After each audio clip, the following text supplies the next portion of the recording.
الحمد لله نحمده ونستعينه ونستغفره ونؤمن به ونتوكل عليه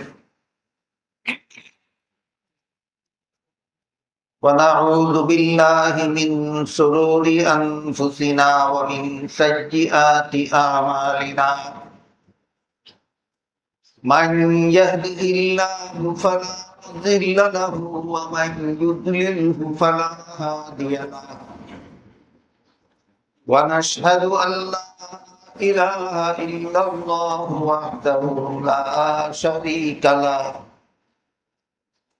ونشهد أن سيدنا ونبينا ومولانا محمدا عبده ورسوله صلى الله تعالى عليه وعلى آله وأصحابه وبارك وسلم أما بعد فأعوذ بالله من الشيطان الرجيم بسم الله الرحمن الرحيم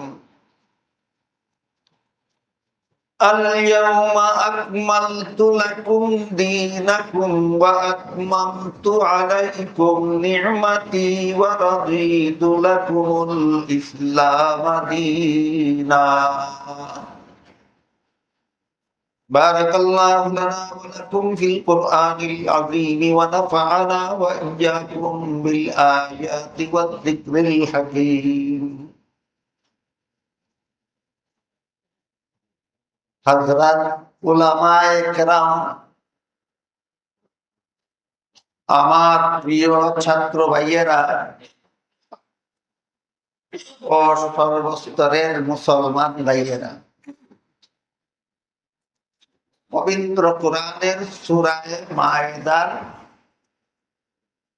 ৩ নম্বর আয়াতের সামান্য একটু অংশ আমি আপনাদের সামনে তিলাওয়াত করেছি।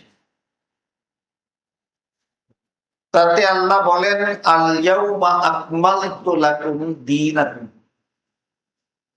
এর অর্থ হলো, আজকে আমি তোমাদের দ্বীনকে পরিপূর্ণ করে দিলাম।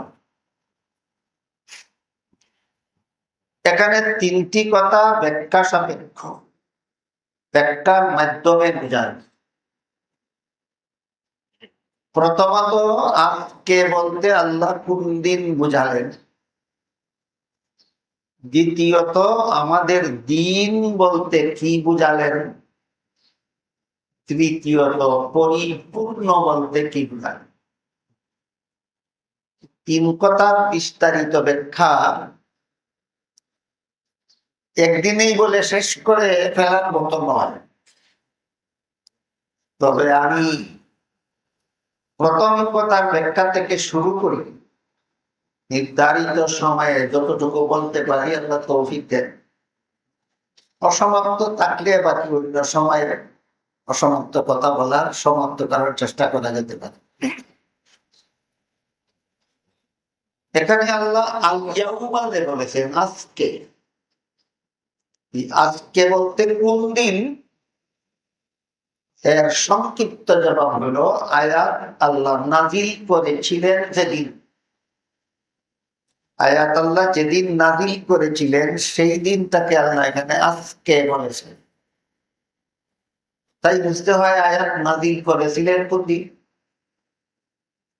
আয়াত নাজিল করেছিলেন রাসূল করিম সাল্লাল্লাহু আলাইহি ওয়াসাল্লামের ঐতিহাসিক বিদায় হজের ভাষণের দিন।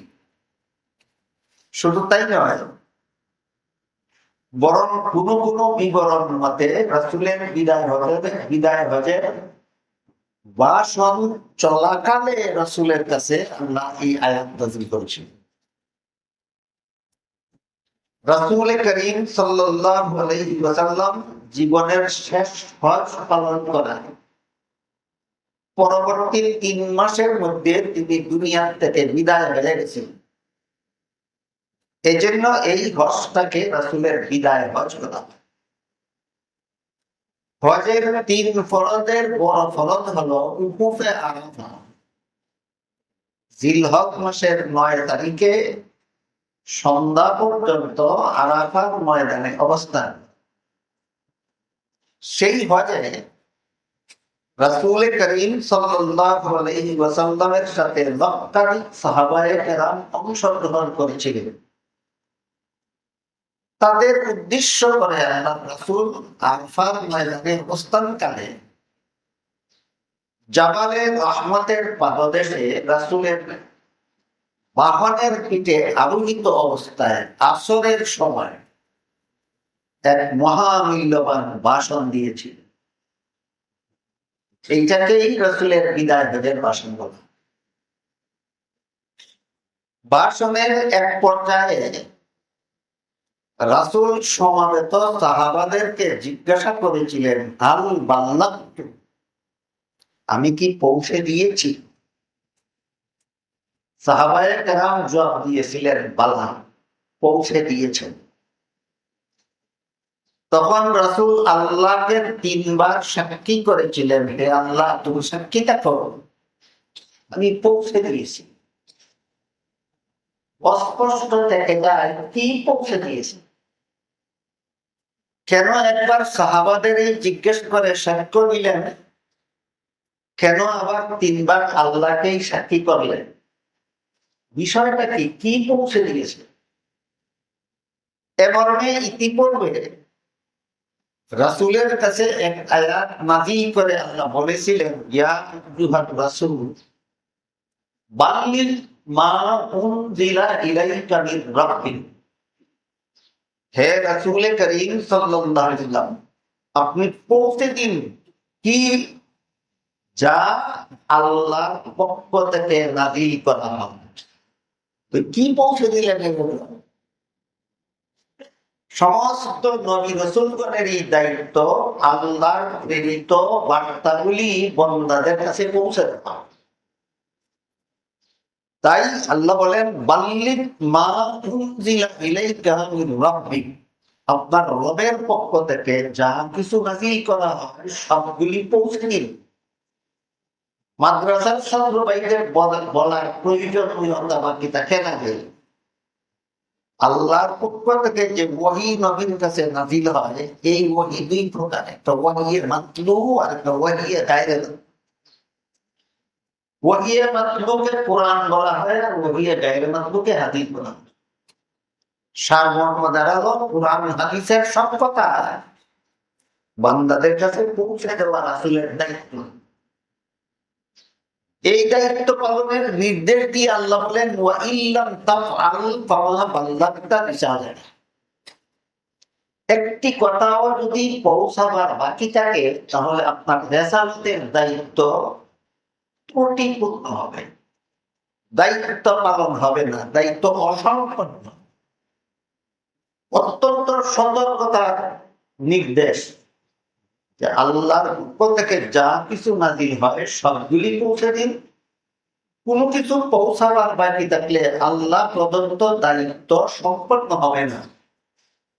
এই জন্য বিদায় হজের ভাষণের দিনে রাসূল প্রথমে সাহাবাদের বলেছিলেন, হাল বাল্লাগতু, আমি কি সব পৌঁছে দিয়েছি?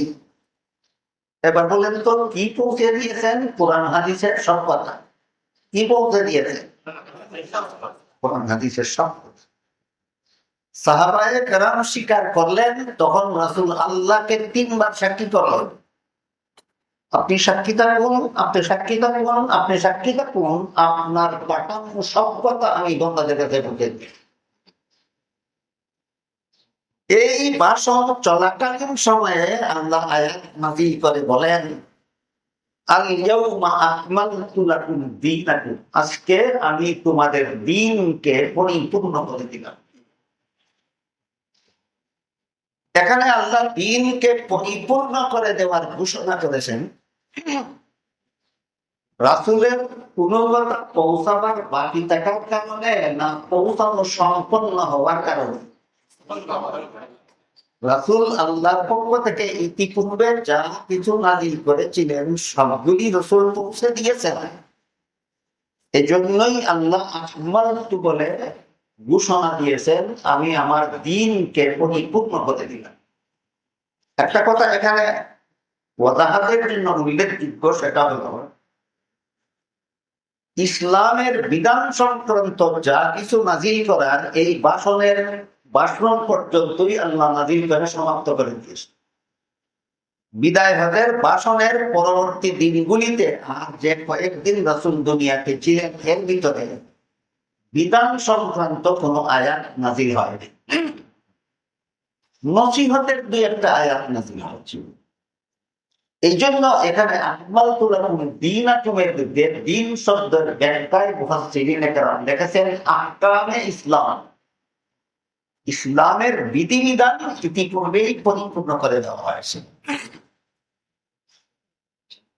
তো রাসূল করিম সাল্লাল্লাহু আলাইহি ওয়াসাল্লামের দাবি হলো আমি আল্লাহর নাযিলকৃত সব কথা পৌঁছে দিয়েছি। এর উপর সাহাবায়ে কেরামের সাক্ষী, হ্যাঁ আপনি সব কথা পৌঁছে দিয়েছেন। এর মধ্যে আল্লাহর সত্যায়ন, আকমালতু লাকুম দীনাকুম, এই সব কথা পৌঁছানোর কারণেই তোমাদের দিন পরিপূর্ণতা লাভ করবে। তাহলে এখানে রাসূল হলেন দাবিদার, পৌঁছে দেওয়া। রাসালতের দায়িত্ব পালন করেছেন বলে রাসূল দাবি করলেন, সাহাবায়ে কেরাম সাক্ষী দিলেন, আল্লাহ সত্যায়ন করলেন। তিনটা কথা। একটা হলো রেসালতের দায়িত্ব পরিপূর্ণভাবে পালন করার দাবি করলেন রাসূল, সাক্ষী দিলেন সাহাবা, সত্যায়ন করলেন। এই তিন কথা বুঝলে তাফহিমুল কোরআনের একটা গুমরাহি বোঝা সম্ভব হবে। তিন কথা না বুঝলে তাফহিমুল কোরআনের গুমরাহি বোঝা সম্ভব হবে।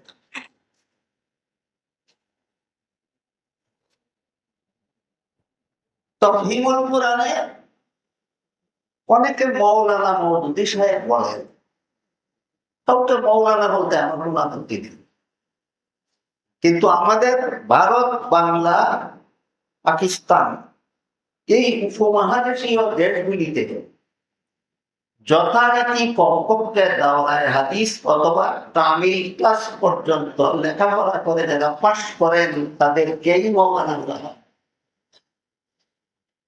দাওরা পাশ করার আগে কেউ কাউকে মৌলানা বলে না, কামিল পাশ করার আগে কেউ কাউকে মৌলানা বলে না। সুতরাং উপমহাদেশীয় পরিভাষায় কামিল পাশ অথবা দাওরা পাশকে মৌলানা বলা হয়। মওদুদী সাহেব কামিল পাশ না, দাওরা পাশ না, বিএ পাশ না, এই সমস্ত কোন ডিগ্রি লেখাপড়ায় তিনি পাশ নন।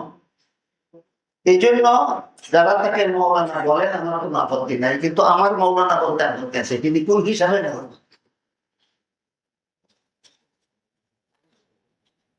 এই জন্য আমি মৌলানা মওদুদী সাহেব বলি না, আমি বলি জনাব সৈয়দ আবুল আলা মওদুদী সাহেব। জনাব সৈয়দ আবুল আলা মওদুদী সাহেব তার তাফহিমুল কোরআন তাফসীরের নামে লিখেছেন। এই তাফহিমুল কোরআন হলো তার লিখিত এবং তার দলের কাছে স্বীকৃত একটা তাফসীরের কিতাব। এই কিতাবের ভূমিকায় তিনি লিখেছেন, আমি পূর্ববর্তী মুফাসসিরগণের কাছ থেকেও তথ্য সংগ্রহ করিনি, আমি পরবর্তী মুফাসসিরগণের কাছ থেকেও তথ্য সংগ্রহ করিনি, আমি কোরআন নিজে নিজে পড়ে মনে মনে যা বুঝেছি তাই তাফহিমুল কোরআনে লিখেছি। তিনি নিজে নিজে পড়েন আর মনে মনে বুঝেন, এর নাম হইল তাফহিমুল কোরআন। অন্তত মাদ্রাসার তাফসীরের ক্লাসের ছাত্রদেরকে এই কথা বলার অনেকটা খেলা, যে কোরআন নিজে নিজে পড়ে আর মনে মনে বুঝে তার তাফসীরটা কেমন মন করা। আল্লামা জালালউদ্দিন সুয়ুতী রাহমাতুল্লাহি আলাইহি আল-ইতকান ফি উলুমিল কুরআন নামক কিতাবে লিখেছেন, মন গড়া তাফসীর 5 প্রকার। এর মধ্যে এক প্রকার হলো যে কোনো উস্তাদের কাছে তাফসীর শিখে না, নিজে নিজেই তাফসীর করে। 5 প্রকার মন গড়া তাফসীরের।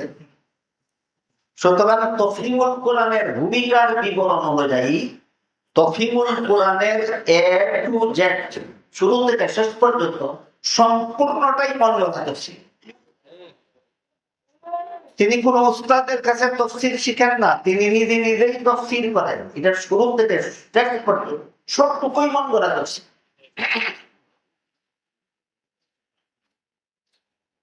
তাহলে আমরা যে তফসির পড়াই আমরা পাই কোথায়? এটা আমি মনে করি আমাদের অন্তত মাদ্রাসার ছাত্রদের জানাতে পারেন না।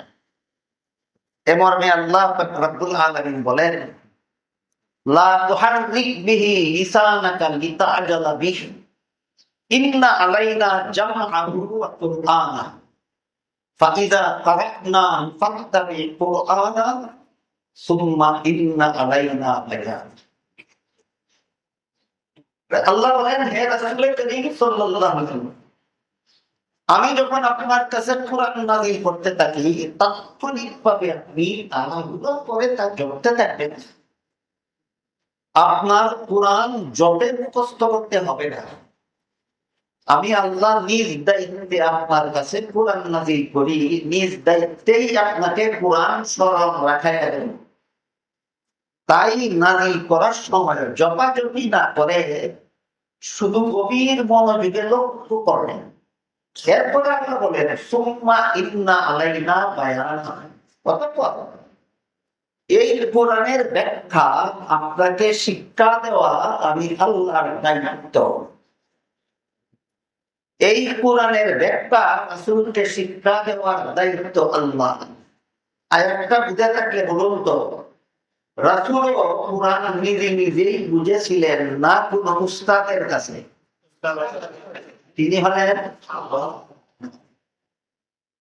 আল্লাহর কাছ থেকে। রাসূল তো কোরআনের তাফসীর শিখেছেন, সাহাবাদের শিক্ষা দিয়েছেন। সাহাবারা রাসূলের কাছ থেকে শিখেছেন, তাবেঈনকে শিক্ষা দিয়েছেন। তাবেঈন সাহাবাদের কাছ থেকে তাফসীর শিখেছেন, তাবেঈনকে শিক্ষা দিয়েছেন। তাবেঈনের কাছে কোরআন শিখেছেন, পরবর্তীদের শিক্ষা দিয়েছেন। তারা তাদের ছাত্রকে কিয়ামত পর্যন্ত কোরআনের তাফসীর শিক্ষা চলবে। কোরআন শিক্ষার এই ধারাবাহিকতা, এই সিলসিলা বুঝে থাকলে এবার বলুন, কোরআন নিজে নিজে পড়ে মানে বুঝার কোন অবকাশ আছে? এই তফসিরুল কোরআনে জনাব সৈয়দ আবুল আলা মওদুদী সাহেব এর ভূমিকাতেই লিখেছেন, কোরআন নিজে নিজে পড়ে আমি মানে যা বুঝেছি তফসিরুল কোরআনে তাই লিখে দিয়েছি। তাহলে তফসিরুল কোরআনের শুরু থেকে শেষ পর্যন্ত তফসিরুল কোরআন বলতে কিছু আছে না, শুধুমাত্র কোরআনের মন গড়া ব্যাখ্যা আছে। এবার একটা মন গড়া ব্যাখ্যা শুনি। রাসূল বলেন, আমি আল্লাহর নাযিলকৃত সত্যতা বান্দাদের কাছে পৌঁছে দিয়েছি। সাহাবায়ে কেরাম নিজের সাক্ষী। কি বলে? বালা বালা বাল্লাতু বলে রাসূল করলেন দাবি, সাহাবাগণ বালা বলে দিলেন সাক্ষী। আল্লাহ আকমালতু বলে করলেন সত্যায়ন। এই তিন কথা অন্তত আবার মনে রাখি। সামনের কথাটা কি বুঝালেন? বাল্লাতু শব্দের দ্বারা রাসূল দাবি করলেন আল্লাহর সত্যতা রাসূল পৌঁছে দিয়েছেন। সাহাবায়ে কেরাম সাক্ষী দিলেন কোন শব্দের দ্বারা? বালা। আল্লাহ সত্যায়ন করলেন কোন শব্দের দ্বারা? আকমালতু। রাসূল দাবিদার, সাহাবাগণ সাক্ষী, আল্লাহ সত্যায়ন করেন। এইটুকু বোঝার পরে এবার মওদুদী সাহেবের মন গড়া তাফসীরে কি লেখা আছে দেখুন।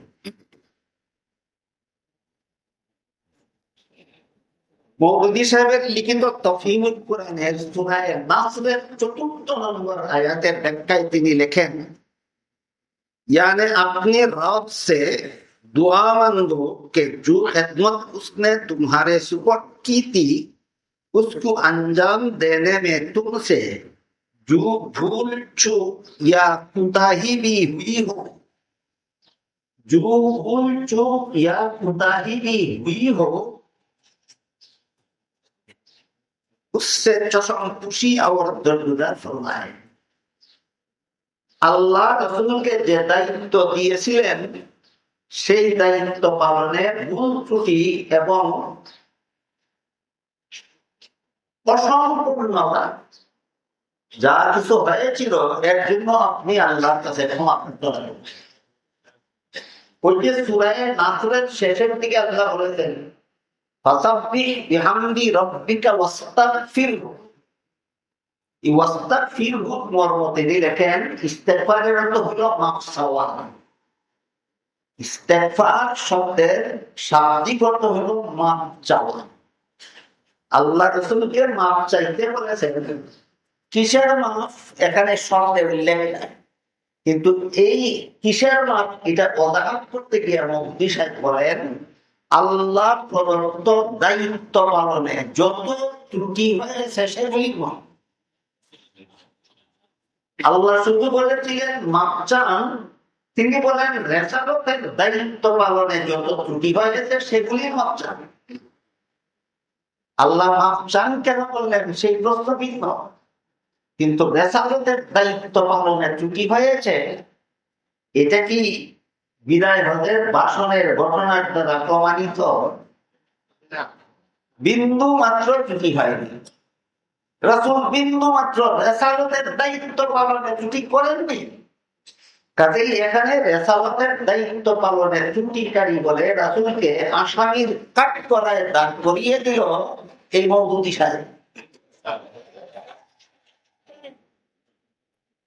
বাকি দিলে মাদ্রাসার ছাত্রদের মনে প্রশ্ন রাখতে পারে তাহলে আল্লাহ কিসের মাপ চাওয়ার কথা বললেন? এটা আমি পরে বলবো। এর আগে আমি মাদ্রাসার ছাত্রদেরকে বলবো আপনারা ইস্তেনজাখানা থেকে বের হয়ে কোনো দোয়া করেন? দোয়ার প্রথম শর্তটা কি? অর্থ কি? পেশাব করলে গুনাহ হয়, মাপ চাইলে কেন? পায়খানা করলে গুনাহ হয়, মাপ চাইলে কেন? আমার প্রশ্নের যেই জবাব তোমার প্রশ্নের সেই জবাব। হাদিস শরীফে রাসূল করিম সাল্লাল্লাহু আলাইহি ওয়াসাল্লাম বলেন আমি দৈনিক ৭০ বার আস্তাগফিরুল্লাহ, প্রতিদিন ৭০ বার আল্লাহকে বলি আল্লাহ মাফ চাই, মাফ চাই, মাফ চাই। মাফ চাইলে যদি গুনাহ অবধারিত হয়ে পড়ে তাহলে কি রাসূল দৈনিক ৭০ বার গুনাহ করতেন? এই প্রশ্নের যেই জবাব এখানে আল্লাহ মাফ চাইতে বললেন জবাব ওই প্রশ্নের সেই জবাব। বাকি এর বেশি অতিরিক্ত তফসিল অন্তত মাদ্রাসার ছাত্রগণ আপনার সবকে উস্তাদের কাছে বুঝে দিতে পারে। মাপ সব ক্ষেত্রে মাপের মাপ অপরাধের বিপরীতে মাপ শব্দ ব্যবহৃত হয় না। অনেক ক্ষেত্রে চূড়ান্ত বিনয় প্রকাশের ভাষা হিসাবে মাপ শব্দ ব্যবহার করা হয়। অনেক ক্ষেত্রে চূড়ান্ত বিনয় প্রকাশের ভাষা হিসাবে ইস্তেগফার শব্দকে ব্যবহার করা হয়। তাদের চূড়ান্ত বিনয় প্রকাশের একটা ভাষা হলো মাপ চাই।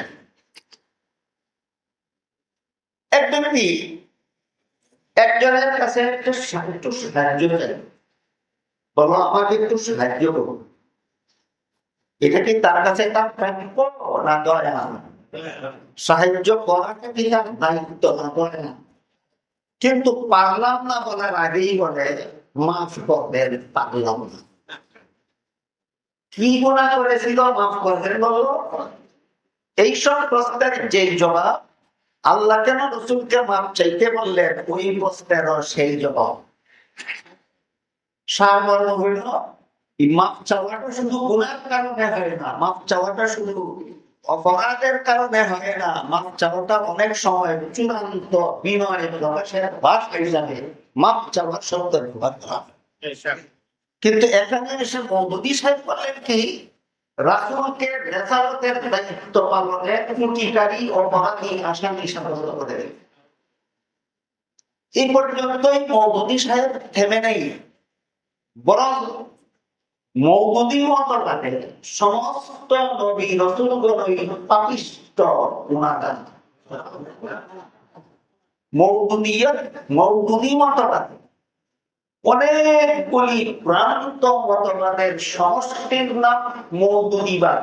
আমাদের মাদ্রাসার ছাত্ররা এই কথা ভুলে গেলে চলে। অনেকগুলি ভ্রান্ত মতবাদের সমষ্টির নাম মওদুদি মতবাদ। আর আহলে সুন্নাত ওয়াল জামাতের সকল মতবাদের সমষ্টির নাম দেওবন্দিয়ত।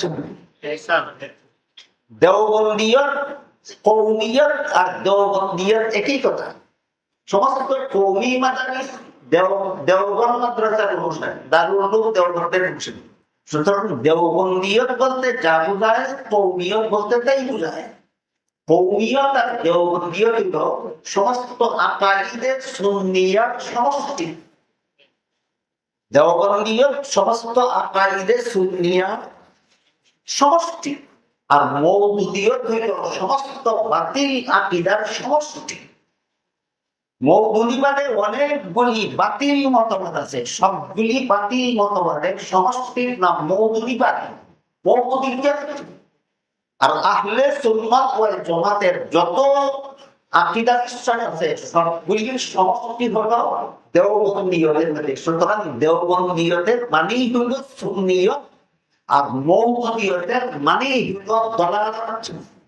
দেওবন্দিয়তের সারমর্ম হলো সুন্নিয়ত, আর মওদুদিয়তের সারমর্ম হলো দালালাত। আমাদের মাদ্রাসার ছাত্রদের এই দুই কথা ভালোভাবে জানা থাকা দরকার। কওমিয়ত বলতে কি বোঝায়? সুন্নিয়ত বোঝায়। দেওবন্দিয়ত বলতে কি বোঝায়? সুন্নিয়ত বোঝায়। মওদুদিয়ত বলতে কি বোঝায়? দালালাত বোঝায়। মওদুদিয়তের এক কথায় মওদুদিয়তের অর্থ হইল দালালাত, আর কওমিয়তের এক কথায় অর্থ হইল সুন্নিয়ত। কাজেই সুন্নিয়তে আর দালালাতের পার্থক্য বুঝে নিতে হবে, তা না হলে সুন্নিয়ত আর দালালিয়ত একাকার করে ফেলবে। এই একাকার করে ফেলার অত্যন্ত সুযোগের চক্রান্ত বর্তমানে কওমি অঙ্গনে চলেছে, যেটাকে আমি আমার ভাষায় বলি মওদুদিয়তের চোর কওমিয়তের ঘরে ঢুকে পড়েছে। মওদুদিয়তের চোর কওমিয়তের ঘরে ঢুকে পড়েছে। এবার কওমিওয়ালাদের দায়িত্ব দুইটা। এক নম্বর দায়িত্ব হলো চোর খেদাও, এক নম্বর দায়িত্ব। দুই নম্বর দায়িত্ব হলো ঘর সামলানো। দুই নম্বরটার নাম চোর খেদাও ঘর সামলাও, চোর খেদাও ঘর সামলাও, চোর খেদাও ঘর সামলাও। বর্তমান কওমিদের প্রধান দুই দায়িত্ব। মওদুদিয়তের চোর কওমিয়তের ঘরে ঢুকে পড়েছে। কিভাবে ঢুকেছে এটার বিবরণ দেওয়ার সময় আসলে এখন নেই। আর অনেক বিবরণ এমন আছে যা কৌশলগত কারণে এক্ষুনি বলা যাবে না। কিভাবে মওদুদিয়তের চোর কওমিয়তের ঘরে ঢুকে পড়েছে যার বিস্তারিত বিবরণ কৌশলগত কারণে অনেকটাই এখন বলা যাবে না। কিন্তু সতর্কতা হলো দায়িত্ব আমাদের দুইটা। একটা হলো মওদুদিয়ত খেদাও, কওমি অঙ্গন থেকে মওদুদিয়ত খেদাও, কওমি অঙ্গনের ঘর সামলাও। এই দুই দায়িত্ব পালনের অংশ হিসাবে রাসূল দায়িত্ব, আল্লাহ প্রদত্ত দায়িত্ব যথাযথভাবে পালন করেছেন। এটা সুন্নিয়ত। এটা কি? দায়িত্ব পালনে ত্রুটি করেছেন সেটা মওদুদিয়ত। দায়িত্ব সঠিকভাবে পালন করেছেন এই মতবাদের নাম সুন্নিয়ত। দায়িত্ব পালনে ত্রুটি করেছেন এই মতবাদের নাম মওদুদিয়ত। এখন যদি কওমি ভাষার কোন ছাত্র তকলিমত করার পরে, কওমি ভাষার কোন ছাত্র যদি কোরআনের আয়াত দ্বারা নবীকে গুনাহগার সাজাবার দলিল দেয়, তাহলে কি প্রমাণ হবে না চোর যে ঘরে ঢুকছে? আপনাদের একটা বললাম কিভাবে ঢুকলো, একটা বললাম কিভাবে ঢুকলো। এই জন্য এই নবীগণ অপরাধী না নিরপরাধ, নবীগণ গুনাহগার না বেগুনাহ, এই ব্যাপারেও সুন্নিয়তে আর মওদুদিয়তে বিরোধ আছে। সুন্নিয়ত হলো সমস্ত নবী রাসূলগণ আজীবন বেগুনাহ, মওদুদিয়ত হলো সমস্ত নবী গুনাহগার। মওদুদি সাহেব লেখে, আল্লাহ নবীগণের মাথার উপর থেকে নিষ্পাপত্বের পর্দা সরিয়ে দিয়ে কিছু পদস্খলন ঘটতে দেন, যেন মানুষ মনে করে তিনিও মানুষ, তিনি খোদা নন। পদস্খলনের ব্যাখ্যা আমি পরে করতে যাই, আগে বলি যে পদস্খলন নিষ্পাপত্বের পর্দার নিচে থেকে হয় না, যেই পদস্খলন নিষ্পাপত্বের পর্দার বাইরে দিয়ে হয়, এই পদস্খলন কি, এই পদস্খলনের দ্বারা কি মাসুমিয়ত থাকে না মাসুমিয়ত বাতিল হয়? বাতিল হয়। নিষ্পাপত্বের পর্দার বাইরে গিয়ে তাদের জন্য পদস্খলন ঘটে, এইগুলির দ্বারা তারা বেগুনাহ থাকেন না, তারা গুনাহগার সাব্যস্ত হয়ে যান। এই ঘোষণার মাধ্যমে মওদুদি সাহেব সমস্ত নবীগণকে গুনাহগার সাব্যস্ত করে দিয়েছেন। তাইলে নবীগণ গুনাহগার, এই একটা মতবাদ, এটা কি সুন্নিয়ত না মওদুদিয়ত? কওমিরা সুন্নিয়ত গ্রহণ করবে না মওদুদিয়ত গ্রহণ করবে, সেই বিবেককে জাগ্রত করার জন্য এই বিষয়টা আমি আরো একটু ক্লিয়ারলি আলোচনা করতে চাই, আরো একটু পরিষ্কারভাবে আলোচনা করতে চাই। নবীগণ সম্পর্কে আল্লাহ রাব্বুল আলামিন কোরআনে একটা সার্বজনীন মূলনীতির ঘোষণা দিয়েছেন। সেটা হলো আল্লাহ বলেন, লা ইয়ানালু আহদিজ যালিমিন। এর অর্থ হলো গুনাহগারদেরকে আমি নবুয়তের পদ দান করি না, গুনাহগারদেরকে নবী বানান না।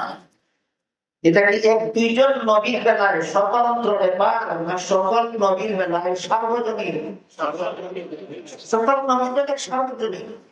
সুতরাং সমস্ত নবীদের জন্য আল্লাহর পক্ষ থেকে একটা সার্বজনীন মূলনীতি ঘোষণা দেওয়া হয়েছে, লা ইয়ানালু আহদিজ যালিমিন, গুনাহগারদেরকে আমি নবী বানাই না।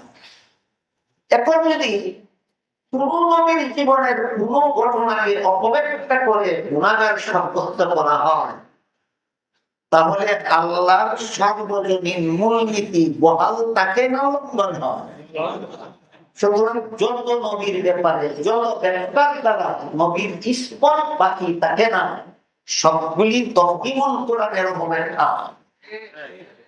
যত নবীর জীবনের যত ঘটনার বিশ্লেষণের দ্বারা নতুন নবীর দ্বারা স্পর্শ বাকি থাকে না, সবগুলি তহকিমুল কোরআনের অপব্যাখ্যা। এই অপব্যাখ্যার একটা অংশ হলো মুহাম্মদুর রাসূলুল্লাহ সাল্লাল্লাহু আলাইহি ওয়াসাল্লাম নবুয়তের দায়িত্ব পালনে ত্রুটি করেছিলেন। নবী বলেন আমি ত্রুটি করেননি, সাহাবা বলেন করেননি, আল্লাহ ঘোষণা দিলেন করেননি বলে ইসলামের বিধিবিধান পরিপূর্ণ। মওদুদি সাহেব বলেন করেন। আমি আমার কথা যারা শুনেছেন বুঝেছেন তারা একটু বলুন, সুন্নিয়ত বলেন, দেওবন্দিয়ত বলেন, কওমিয়ত বলেন, একই কথা, একই মতবাদের তিন নাম। দেওবন্দ মাদ্রাসা প্রতিষ্ঠা হওয়ার আগের নাম সুন্নিয়ত, দেওবন্দ মাদ্রাসা প্রতিষ্ঠা হওয়ার পরের নাম দেওবন্দিয়ত, দেওবন্দের অনুসরণে লক্ষ লক্ষ কওমি মাদ্রাসা প্রতিষ্ঠিত হওয়ার পরের নাম কওমিয়ত। একই মতবাদের তিন নাম। এই সুন্নিয়ত বলেন, দেওবন্দিয়ত বলেন, কওমিয়ত বলেন, এই মতবাদে কোন নবী গুনাহ করেন না সকল নবী গুনাহগার। কওমিয়তের মতবাদে সকল নবী গুনাহগার না সকল নবী নিষ্পাপ। এটা হলো সুন্নিয়ত, এটা হলো দেওবন্দিয়ত, এটা হলো কওমিয়ত। পক্ষান্তরে মওদুদি সাহেবের মতবাদ হলো সকল নবী গুনাহগার। তাহলে দেওবন্দিয়তে আর মওদুদিয়তে কোনো বেষ্টন নাই, আকাশ পাতাল বেষ্টন। দেওবন্দিয়তের মতবাদে সকল নবী বেগুনাহ, মওদুদিয়তের মতবাদে সকল নবী গুনাহগার। এই গুনাহ অপরাধের একটা অংশ হইল মুহাম্মদ রাসূলুল্লাহ দায়িত্ব পালনে তিনি করেছেন। নবীগণের গুনার ব্যাপারে আরো অনেক কথা আমার বলতে হবে আপনাদের, যা ইনশাআল্লাহ পরে বলবো। এর আগে একটা বিষয়ের প্রতি আপনাদের দৃষ্টি আকর্ষণ করতে চাই। যেহেতু মওদুদী সাহেবের অপব্যাখ্যা মতো মুহাম্মদ রাসূলুল্লাহ দায়িত্ব পালনের ত্রুটি করেছেন, এর মানে আল্লাহ সর্বদা পৌঁছে দিয়েছেন না, অনেক কথা পৌঁছাবার বাকি। মুহাম্মদ রাসূলুল্লাহ আল্লাহর সব কথা আমাদের কাছে পৌঁছাবে, অনেক কথাই পৌঁছাবার বাকি রেখেছেন বলেই নবুয়তের দায়িত্ব পালনে ত্রুটি হয়েছে। এই কথার দ্বারা ইসলামের সমস্ত বিধিবিধানকে সন্দেহযুক্ত করে দেওয়া হয়েছে। এই কথার দ্বারা ইসলামের কতগুলি বিধান নিশ্চিত রাখা হয়েছে না, সকল বিধান সন্দেহযুক্ত হয়ে গেল। কিভাবে? হয়তো আল্লাহ বলেছিলেন যে আপনি আমার বান্দাদের কাছে পৌঁছে দিন লা ইলাহা ইল্লাল্লাহু ওয়া মুহাম্মাদুর, আল্লাহ এবং মুহাম্মদ ছাড়া কোনো মাবুদ নাই। হয়তো আল্লাহ এমনটা বলেছিলেন, কিন্তু তিনি এমনটা না বলে তেমনটা বলে দিলেন লা ইলাহা ইল্লাল্লাহু মুহাম্মাদুর রাসূলুল্লাহ। আল্লাহ যেমনটা বলেছিলেন রাসূল তেমনটা বলেননি, এটা মেনে দিলে কলেমাটাও আল্লাহ যেমনটা শিক্ষা দিয়েছিলেন রাসূল তেমনটা আমাদেরকে বলেনি, তো কলেমাই সন্দেহযুক্ত হয়ে গেল। যদি রাসূল আল্লাহর নাযিলকৃত সব কথা পৌঁছাবার দায়িত্ব পালন না করে থাকেন, তো সম্ভাবনা আছে যে কলেমাটা এভাবে ছিল না, সেভাবে ছিল। রাসূল সেভাবে না পৌঁছিয়ে এভাবে পৌঁছালেন। কলেমা আল্লাহ যেভাবে নবীকে শিক্ষা দিয়েছিলেন সেভাবে সেই কলেমায় উল্লেখ ছিল আল্লাহ এবং মুহাম্মদ ছাড়া তোমাদের কোনো মাবুদ নাই। তিনি নিজের নামটা বাদ দিয়ে শুধু আল্লাহর নামটা পৌঁছে দিয়েছেন। সম্ভাবনা সৃষ্টি হয় কিনা? এই সম্ভাবনার দ্বারা আমাদের ঈমানটাই ধ্বংস হয়। দ্বিতীয়ত, 5 বেলার নামাজ। আল্লাহ রাব্বুল আলামিন কোরআনের বিভিন্ন আয়াতের দ্বারা 5 বেলার নামাজ ফরজ শব্দ করে দিয়েছেন। হাদিসে রাসূল পরিষ্কার ভাষায় বলেছেন এই 5 বেলার নামাজ ফরজ। কিন্তু যেহেতু রাসূল আল্লাহর সম্পদ পৌঁছাননি, কিছু পৌঁছানোর বাকি রেখেছেন, তাই সম্ভাবনা আছে 5 বেলার নামাজ ফরজ করে দেওয়ার পরে হয়তো আল্লাহ বলেছিলেন যে কেউ যদি পড়ে না তাহলে কোনো আপত্তি নাই। এই কথাটা রাসূল পৌঁছাবার বাকি রেখেছেন। নবীর কথার দ্বারা এই সম্ভাবনা দাঁড়ায় যে এই কথাটা নবী পৌঁছাবার বাকি রেখেছেন। 5 বেলার নামাজ ফরজ কথাটা নবী পৌঁছেছেন, কিন্তু আল্লাহকে বলেছিলেন কেউ না পড়লে কোনো অপরাধ হবে না, ওই কথাটা তিনি পৌঁছাবার বাকি রেখেছেন। তাহলে 5 বেলার নামাজের ফরজিয়তের কোনো নিশ্চয়তা কি দেখে? রমজান মাসের রোজা ফরজ আল্লাহ বলেছিলেন, নবী পৌঁছে দিয়েছেন, কিন্তু হয়তো আল্লাহ শেষ পর্যন্ত বলে দিয়েছিলেন রমজান মাসের রোজা কেউ যদি ইচ্ছাকৃত ভাবে রাখে না তাহলে তার কোনো শাস্তি হবে না। ওই কথাটা রাসূল পৌঁছাবার বাকি রেখেছেন। সন্দেহটা লাগে কিনা? কোন কথা দ্বারা যে আল্লাহ নাযিল করা সব কথা তিনি পৌঁছাননি, এর দ্বারা ইসলামের সমস্ত বিধিবিধানের ব্যাপারে একটা সন্দেহ সৃষ্টি হয় না। গোটা ইসলামী বিধানের বিল্ডিংটাই ভিত্তিহীন, ফাউন্ডেশনহীন, নড়বড়ে হবে না। সুদ, ঘুষ, চুরি, ডাকাতি, জিনা, ব্যভিচার, রাহাজানি, খুন-খারাপি, সন্ত্রাস, দুর্নীতি, জালিয়াতি সবগুলিকে হারাম ঘোষণা দেওয়ার পর হয়তো আল্লাহ বলেছিলেন কেউ যদি এ সমস্ত হারাম কাজ করেই ফেলে আমি তাকে কোনো শাস্তি দেব না। কথাটা রাসূল পৌঁছাতে বাকি রেখেছেন। সম্ভাবনা দেয় কিনা? এর দ্বারা সমস্ত হারাম কাজ হালাল হওয়ার সম্ভাবনার সৃষ্টি হয়, সমস্ত হালাল কাজ ফরজ না থাকার সম্ভাবনা সৃষ্টি হয়। আল্লাহর দ্বীন নিয়ে এমন তামাশার সৃষ্টি করা আমার কল্পিত কথা নয়, ইতিহাসের দ্বারা প্রমাণিত। ইতিহাসটা হলো ইহুদিরা হযরত মুসা আলাইহিস সালামকে বলেছিল লান নুমিনা হাত্তা নারাল্লাহা জাহরাতান। আমরা ইহুদিরা মুসা আলাইহিস সালামকে বলেছিল যে আমরা আপনার প্রতি ততক্ষণ পর্যন্ত ঈমান আনবো না যতক্ষণ পর্যন্ত আমাদেরকে চাক্ষুষভাবে আপনি আল্লাহ দেখাতে পারবেন না। তাই মুসা নবী বললেন, তোমরা কে কে আল্লাহ দেখতে চাও আমার সাথে তো পাহাড়ে চলো। তারা তাদের মধ্য থেকে বাছাই করে ৭০ জন সর্দার মুসা আলাইহিস সালামের সাথে দিয়ে বলল, এই ৭০ জন সর্দারকে যদি তুর পাহাড়ে নিয়ে আল্লাহ দেখাতে পারো আর তারা ফিরে এসে সাক্ষী দেয়, তাহলে তাদের সাক্ষীর দ্বারাই আমরা বিশ্বাস করে তোমার উপর ঈমান আনবো। ৭০ জন সর্দারকে নিয়ে মুসা নবী তুর পাহাড়ে গেলেন। আল্লাহ দেখা তো দুনিয়ার জীবনে সম্ভব নয়, আল্লাহর নূরের ঝলক দেখেছিল। বলেন সরাসরি আল্লাহ দেখেছিল না আল্লাহর নূরের ঝলক দেখেছিল? ঝলক থেকেই ৭০ জনের ৭০ জন মৃত্যুবরণ করেছিল। মুসা আলাইহিস সালামের কাছে দোয়া করলেন, আল্লাহ এরা সাক্ষী হইয়া দেশে গিয়া সাক্ষী দেওয়ার কথা, এরা যে মরে গেল, আমি সাক্ষী দেব দূরের কথা, এদের মরণের এই তো কারণ দর্শাতে পারবো না, কিন্তু জাতির কাছে আসামি হয়ে যাবো। দয়া করে এদেরকে জিন্দা করে দিন যেন গিয়া সাক্ষীটা দিতে পারে। নবীর দোয়া কবুল করে আল্লাহ ৭০টা ইহুদি মুর্দা সর্দারকে জিন্দা করে দিলেন, দেশে গিয়ে সাক্ষী দিল। আল্লাহ দেখা তো দূরের কথা, আল্লাহর নূরের ঝলক দেখেও দুনিয়ার কোনো মানুষ সহ্য করা সম্ভব নয়। আল্লাহর নূরের ঝলক দেখেই আমরা মরে গিয়েছিলাম। সুতরাং মুসা নবী যে আল্লাহর দাওয়াত দেন সেই দাওয়াত সত্য। তবে ফিরার সময় আল্লাহ বলে দিয়েছিলেন, এই নবীকে তোমরা না মানলেও চলবে। বলেন তো এইরকম ইব্রাহিমের ইতিহাস আমার কল্পিত না অতীতের ইতিহাস? অতীতের ইতিহাস দ্বারা প্রমাণিত। যেই রকমের ইত্রাণীটা বনি ইসরাইল মুসা নবীর শরীয়ত নিয়ে করেছিল, সেই রকমের ইত্রাণী মুহাম্মদুর রাসূলুল্লাহ যেন ইসলাম ধর্ম নিয়ে করতে পারে, এই শয়তানির দরজাটা খুলে দেওয়া হয়েছে। নবুয়তের দায়িত্ব পালনের ত্রুটি করেছিলেন কুটির মাধ্যমে। এবার আমরা বোঝার চেষ্টা করবো আমার জীবনে কি পরিমাণ গুনাহ। আল্লাহ রাব্বুল আলামিন বলেন, লা ইয়ানালু আহদিস যালিমিন, গুনাহগারদেরকে আমি নবী বানাই না। এটা সমস্ত নবীদের বেলায় সার্বজনীন মূলনীতি।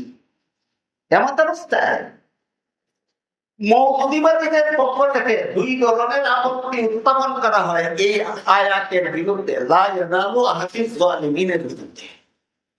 এক ধরনের আপত্তি উত্থাপন করা হয় এভাবে, আদম আলাইহিস সালামকে আল্লাহ জান্নাতে দিয়ে একটা গাছের ফল খেতে নিষেধ করেছিলেন, কিন্তু তিনি সেই নিষেধ লঙ্ঘন করে নিষিদ্ধ গাছের ফল খেয়েছিলেন। এভাবে বিভিন্ন নবীর জীবনের বিভিন্ন ঘটনাকে উল্লেখ করে তারা প্রমাণ করতে চায় এই ঘটনার কারণে এই নবী গুনাহগার, ওই ঘটনার কারণে ওই নবী গুনাহগার, সেই ঘটনার কারণে সেই নবী গুনাহগার। এইরকম কতগুলি বিচ্ছিন্ন ঘটনাকে ওই সার্বজনীন মূলনীতির বিরুদ্ধে মৌলবাদীরা দাঁড় করায়। এক পদ্ধতি। আরেকটা পদ্ধতি হলো কোরআনের বিভিন্ন আয়াতে আল্লাহ বিভিন্ন নবীর নামের সাথে গুণাবন্ধবোধক শব্দ ব্যবহার করেছেন। যেমন আদমের নামে আসা শব্দ ব্যবহার করেছেন, মুহাম্মদুর রাসূলুল্লাহ সাল্লাল্লাহু আলাইহি ওয়াসাল্লামের নামে তাকাদ্দামা মিন যামবিকা শব্দ উল্লেখ করেছেন। কাজেই নবী গুনাহগার না হলে আল্লাহ কোরআনে কেন অমুক নবীকে গুনাহগার তো নবীকে গুনাহগার বললেন? এইগুলিকেও ওই সার্বজনীন মূলনীতির বিরুদ্ধে দাঁড়াতে হয়। এখান থেকে এই সুন্নিয়ত আর মওদুদিয়তের সংঘাত সৃষ্টি হয়। সুন্নিয়তের ভিত্তি হলো লা ইয়ানালু আহদিস যালিমিন, আর মওদুদিয়তের ভিত্তি হলো মা তাকাদ্দামা মিন যামবিকা। এই সুন্নিয়ত আর মওদুদিয়তের ভিত্তি এখান থেকে সৃষ্টি হয়। এই ব্যাপারে অন্তত আমি আমার বর্তমান মৌলী মাদ্রাসার ছাত্র ভাইদের সামনে যে ওয়াজাহাতটা তুলে ধরতে চাই সেটা হলো, কোরআনের অন্য আয়াতে আল্লাহ বলেছেন, লাউ কানা মিন ইনদি গায়রিল্লাহি লাওয়াজাদু ফীহি ইখতিলাফান কাসীরা। কোরআন যদি আল্লাহর পক্ষ থেকে নাযিল না হতো তাহলে কোরআনে অনেকগুলি বিরোধিতা পাওয়া যেত। যেহেতু কোরআন আল্লাহর পক্ষ থেকে নাযিলকৃত, তাই এখানে কোনো বিরোধিতা নাই। আমি উলামায়ে কেরামের কাছে সবিনয়ে আরজ করব, মাদ্রাসার ছাত্র ভাইদের কাছে জিজ্ঞাসা করব, আপনাদের ঈমান আকীদা মতে কোরআনে কোনো বিরোধিতা আছে? না। তার কথা জায়গায় সহবিরোধিতা হয়, যারা আগের কথা মনে থাকেন, অনেকদিন আগে কোন কথা বলেছিল মনে নাই, অনেকদিন পরে এর বিপরীত একটা কথা বলে দিল, এমন লোকের কথার মধ্যে সহবিরোধিতার সৃষ্টি হয়। আপনারা বলুন তো, আল্লাহ লক্ষ কোটি বছর আগে কোন কথা বলেছিলেন, লক্ষ কোটি বছর পরে সেই কথা মনে না থাকার কারণে এর বিপরীত কথা বলে দেন। এই জন্য আল্লাহ বলেন কোরআনে কোনো সহবিরোধিতা নাই।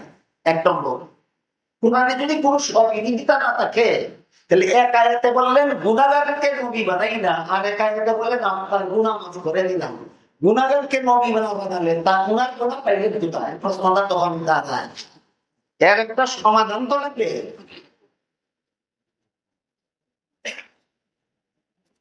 সমাধানের জন্য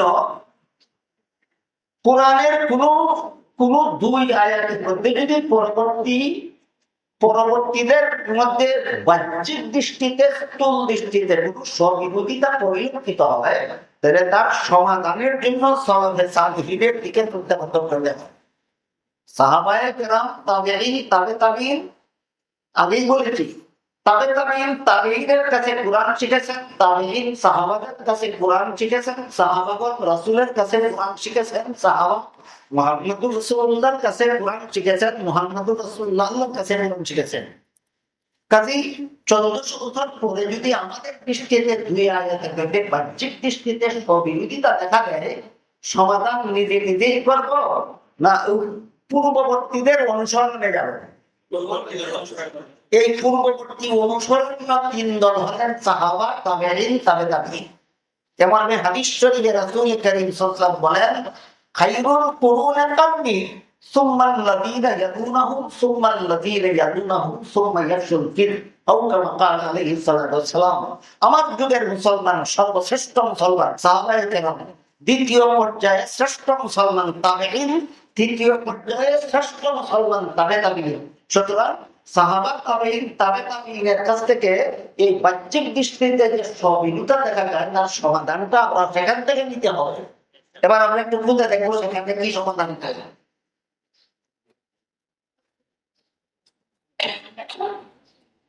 বিভিন্ন শব্দ এমন আছে যেগুলির একরকম অর্থ হয় মূল অর্থ, আধিকারিক অর্থ, আর একরকম অর্থ হয় রূপক অর্থ, মানায় মাঝামাঝি।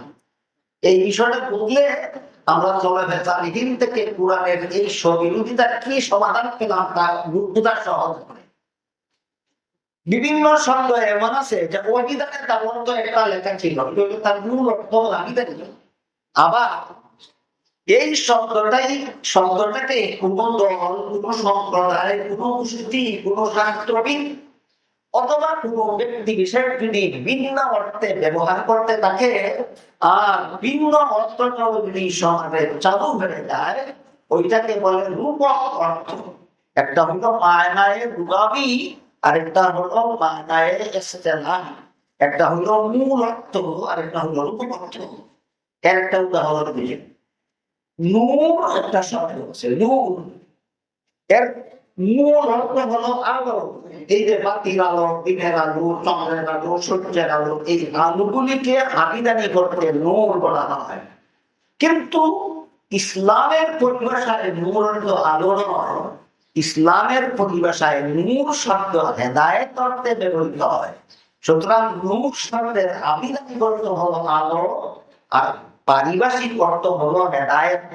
মাদ্রাসার ছাত্র ভাইয়েরা ভালো রকম স্মরণ রাখবেন, নূর শব্দের আবিধানিক অর্থ হলো আলো, আর শরীয়তের পরিভাষায় নূর শব্দের অর্থ আলো নয়, হেদায়েত।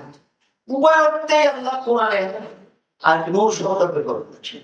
এমন আল্লাহ এখানে বলেন, আলাম তারাও কাইফা খালাকাল্লাহু সাবআ সামাওয়াতিন তিবাকা ওয়া জাআলাল কামারা ফীহিন্না নূরা ওয়া জাআলাশ শামসা সিরাজা। তোমরা কি গবেষণা নিয়ে আকাশের দিকে তাকিয়ে দেখতে পারো না আল্লাহ কেমন ভাবে স্তরে স্তরে 7টি আসমান সৃষ্টি করে নিম্নতম মহাশূন্যে সূর্যকে বাতি স্বরূপ আর চন্দ্রকে নূর স্বরূপ, আলো স্বরূপ স্থাপন করেছেন। এখানে আল্লাহ চন্দ্রকে নূর বলেছেন আবিদানি করতে, এর অর্থ হলো আলো। চন্দ্র আলো, সূর্য হলো বাতি, আর চন্দ্র হলো আলো। এখানে আধুনিক বিজ্ঞানের একটা অত্যন্ত গুরুত্বপূর্ণ আলোচনা, সেদিকে যাবো না, সেটা আমার আলোচ্য বিষয় নয়। শুধু লক্ষ্য ব্যাপার হইলে যে আয়াতে আল্লাহ চন্দ্রকে বাতি বলেছেন আর সূর্যকে বাতি বলেছেন আর চন্দ্রকে আলো বলেছেন। হ্যাঁ, আবিধানিক পারিভাষিক করতে না আবিধানিক করতে? চন্দ্রের অন্তরে আলো এটা আবিধানিক করতে। নূর শব্দটাকে এই আয়াতে আমরা আবিধানিক করতে ব্যবহার করছি। এখানে যদি আপনি পারিভাষিক অর্থ না বলেন কি মান থাকবে না।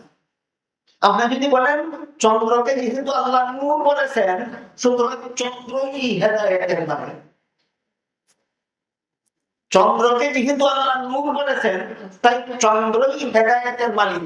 এখানে আবিধানিক অর্থের ক্ষেত্রে পারিভাষিক অর্থ গণনা করলে ঈমান থাকবে না। পক্ষান্তরে সূরা নূরের আয়াতে আল্লাহ বলেছেন আল্লাহু নূরুস সামাওয়াতি ওয়াল আরদ, আল্লাহ আসমান জমিনের নূর। এখানে নূরের তো আলো নয়, বাতির আলো আল্লাহ নয়, চন্দ্রের আলো আল্লাহ নয়, সূর্যের আলো আল্লাহ নয়, বরং এখানে নূর শব্দকে আল্লাহ হেদায়েত করতে ব্যবহার করেছেন। আয়াতের মর্ম হলো আসমান জমিনের সকলের হেদায়েতের মালিক আল্লাহ। সেখানে যদি আপনি নূর শব্দকে আবিধানিক করতে ব্যবহার করেন ঈমান থাকবে না। এখানে যদি নূর শব্দকে পারিভাষিক অর্থে ব্যবহার করেন ঈমান থাকবে না। এখান থেকে আমরা শিখলাম একটা শব্দকে যে আয়াতে আল্লাহ আবিধানিক অর্থে ব্যবহার করেন সেখানে পারিভাষিক অর্থ ব্যবহার করা কোরআনের অপেক্ষা, আর যেখানে পারিভাষিক অর্থে ব্যবহার করেছেন সেখানে আবিধানিক অর্থ গণনা করা কোরআনের অপেক্ষা। এর আলোকে আমরা এবার নবীগণ গুনাহগার কিনা সেটা আলোচনা। এক আয়াতে আল্লাহ বলেছেন কোন গুনাহগারকে নবী বানাই না, আর এক আয়াতে বলেছেন নবী আমার গুনাহ মাফ করে দিলাম। বাহ্যিক দৃষ্টিতে সব ইঙ্গিত দেখা যায়। সালাফে তাবেঈন, সাহাবা তাবেঈন, তাবেঈন রাসূলের কাছ থেকে যে ব্যাখ্যা শিখেছিলেন, রাসূল আল্লাহর কাছ থেকে যে ব্যাখ্যা শিখেছিলেন, সেই ব্যাখ্যা আলোকে তারা সমাধান দিয়েছেন। যে আয়াতে আল্লাহ বলছেন গুনাহগারকে নবী বানাই না, সেখানে গুনাহ করতে ব্যবহৃত। আর যে আয়াতে আল্লাহ নবীকে গুনাহগার বলেছেন, এখানে গুনাহ রূপ অর্থে ব্যবহৃত। যে আয়াতে বলেছেন কোন নবীকে গুনাহগার বানাই, কোন গুনাহগারকে নবী বানাই না, সেখানে গুনাহ মূল অর্থে ব্যবহৃত। শাস্তিযোগ্য অপরাধী যারা এদেরকে নবী বানাই না। আর যে আয়াতে আল্লাহ নবীর গুনাহ বলেছেন যে শাস্তিযোগ্য অপরাধ অর্থে নয়, যে গুনাহ শব্দের মূল অর্থে নয়, রূপ অর্থে ব্যবহার করেছেন। সুতরাং মা কথা মানে জামিকের মধ্যে জামুল শব্দ মূল অর্থে নয়, রূপ অর্থে ব্যবহৃত। লা জানালু আহদিজ জালিমিন আয়াতে গুনাহ রূপ অর্থে নয়, মূল অর্থে ব্যবহৃত। এক আয়াতে গুনাহ আল্লাহ মূল অর্থে ব্যবহার করেছেন, আর এক আয়াতে গুনাহকে আল্লাহ রূপ অর্থে ব্যবহার করেছেন। সুতরাং দুই আয়াতে কোনো সমিতা না। বাকি মাদ্রাসার ছাত্রদের মনে উপহার রাখতে পারে বিভিন্ন নবীর নামের সাথে আল্লাহ গুনাহ শব্দ যে শব্দ ব্যবহার করেছেন, সেখানে গুনাহ শব্দের রূপ অর্থটা কি? সেখানে গুনাহ শব্দের রূপ অর্থ শাস্তিযোগ্য অপরাধ নয়, সেখানে গুনাহ শব্দটাকে ধমক অর্থে ব্যবহার করা হয়েছে। গুনাহ শব্দ দিয়ে ধমক দেওয়া হয়েছে, শাস্তিযোগ্য অপরাধী বলা হয়নি। এইভাবে সালাফে সালেহীন দুই আয়াতের মধ্যে সামঞ্জস্য সংবিধান করেছে। এমন অবস্থায় কেউ যদি সালাফে সালেহীনের এই সামঞ্জস্যকে না মেনে এক আয়াতকে আরেক আয়াতের বিরুদ্ধে ইরাদ করা, যেটা বহুদিবাদীদের বৈশিষ্ট্য। এই সালাফে সালেহীনের এই সমাধান মেনে না নিয়ে যারা এক কোরআনের একটা আয়াতকে আরেকটা আয়াতের বিরুদ্ধে ইরাদ করা হয়, এদের ব্যাপারে হাদিস শরীফে রাসূল করিম সাল্লাল্লাহু আলাইহি ওয়াসাল্লাম বলেছেন আল বারাকুল কুরআন কুফর। কোরআনের এক আয়াতকে আরেক আয়াতের বিরুদ্ধে দাঁড় করানি আরেকটা কুফরি মতবাদ। কোরআনের এক আয়াতকে আরেক আয়াতের বিরুদ্ধে দাঁড় করানি কি মতবাদ? কুফরি মতবাদ। সালাফে সালেহীনরা সমাধান দিয়েছেন ওই আয়াতে কোনো বিরোধ নাই, সে আয়াতের মূল অর্থে আল্লাহ গুনাহ শব্দ ব্যবহার করেছেন, এই আয়াতে আল্লাহ রূপ অর্থে গুনাহ শব্দ ব্যবহার করেছেন, তাতে কোনো বিরোধ নাই। সালাফে সালেহীনরা সমাধান দেওয়া এই সমাধান না নেবে এখানের আয়াতকে ওই আয়াতের বিরুদ্ধে দাঁড় করা, যারা লেখা আছে হাদিসের ব্যাখ্যা আল হেওয়াজ বিল কোরআন, এই একটা হলো কোরআনের এক আয়াতের অর্থ নিচে একবারে আরেক আয়াতের সমাধান ফলবে তালিম যেভাবে দিয়েছেন সেইভাবে নামিয়া এই আয়াতটাকে ওই আয়াতের বিরুদ্ধে দান করাইয়া সমাজে ঝগড়া বাঁধায়। এরা কুফরি কাজ করে। সুতরাং নবীগণ বেগুনাহ যারা করে না, কোরআনের বিভিন্ন আয়াতের দ্বারা নবীগণ এই গুনাহ সাব্যস্ত করার জন্য সমাজে জেরা বাঁধায়, ঝগড়া বাঁধায়। এইরকম ঝগড়া বাঁধানোকে হাদিস শরীফে কুফরি কাজ বলে উল্লেখ করেছেন। যে সমস্ত ভ্রান্ত মতবাদের সমষ্টির নাম মৌলুদীবাদ, এর মধ্যে একটা ভ্রান্ত মতবাদ হল কুফরি মতবাদ। গেল গুনাহ শব্দ সংবলিত আয়াত সম্পর্কে তাদের উত্থাপিত অভিযোগের জন্য। এবার কোন কোন নবীর জীবনের বর্ণনার মাধ্যমে তারা নবীগণকে গুনাহগার সাব্যস্ত করে। যেমন হযরত আদম আলাইহিস সালামের জান্নাতে নিষিদ্ধ গাছের ফল খাওয়ার ব্যাপার। জান্নাতে আল্লাহ আদমকে একটি মাত্র গাছের ফল খেতে নিষেধ করেছিলেন, কিন্তু শেষ পর্যন্ত ইবলিসের দুটায় পরে আদম জান্নাতে নিষিদ্ধ গাছের ফল খেয়েছিলেন। এ পর্যন্ত ঘটনা কোরআন হাদিসে বর্ণিত আছে। মওদুদীবাদীরা বলে এই তফসিরুল কোরআনে লেখা আছে জান্নাতে সেই নিষিদ্ধ গাছের ফল খাওয়া ছিল আদমের গুনাহ। বলেন জান্নাতে নিষিদ্ধ গাছের ফল খাওয়া আদমের কি ছিল? গুনাহ। কে বলে? মওদুদী সাহেব। কোথায়? তফসিরুল কোরআনে। কোথায়? জান্নাতে আদমের নিষিদ্ধ গাছের ফল খাওয়াকে গুনাহ গণ্য করা, এই মতবাদ সুন্নিয়তের মতবাদ হবে দূরের কথা। এই মতবাদ ইসলামী মতবাদ নয়, এই মতবাদটা হলো খ্রিস্টানি মতবাদ। এই জন্য নবীগণকে গুনাহগার সাব্যস্ত করার খ্রিস্টানি মতবাদের ইতিহাসটাও আমাদের কওমি অঙ্গনের ছাত্রদের ভালো রকম জানা থাকা দরকার। বাংলাদেশের মুসলমানদের মধ্যে খ্রিস্ট ধর্ম প্রচারের জন্য স্বাধীনতার সূচনা থেকেই একটা খ্রিস্টান সংগঠন কাজ করে যাচ্ছে। সংগঠনটার নাম হলো খ্রিস্টান মিশনারি বাংলাদেশ। খ্রিস্টান মিশনারি বাংলাদেশের পক্ষে বাংলাদেশের মুসলমানদের খ্রিস্টান বানাবার জন্য যে সমস্ত বই পুস্তক প্রকাশিত হয়েছে, তার মধ্যে একটা বইয়ের নাম আছে কোরআনের আলোকে বেহেশতে যাওয়ার পথ। খ্রিস্টানদের লেখা বই। মাদ্রাসার কোন ছাত্র শব্দগুলি দেখে মনে করবেন এটা কোনো আলেমের লেখা বই, এটা কোনো মুসলমানের লেখা বই না, এটা খ্রিস্টানদের লেখা বই। বইয়ের নাম কোরআনের আলোকে বেহেশতে যাওয়ার। এই বইয়ে খ্রিস্টানেরা লিখেছে প্রথম মানুষ আদম, প্রথম নবী আদম, প্রথম পাপিষ্ঠ। তাহলে প্রথম মানুষ এবং প্রথম নবী আদমকে পাপিষ্ঠ সাব্যস্ত করার মতবাদ যে কোনো মুসলমানদের মস্তিষ্ক প্রসূত মতবাদ না খ্রিস্টানদের কাছ থেকে আমদানিকৃত মতবাদ?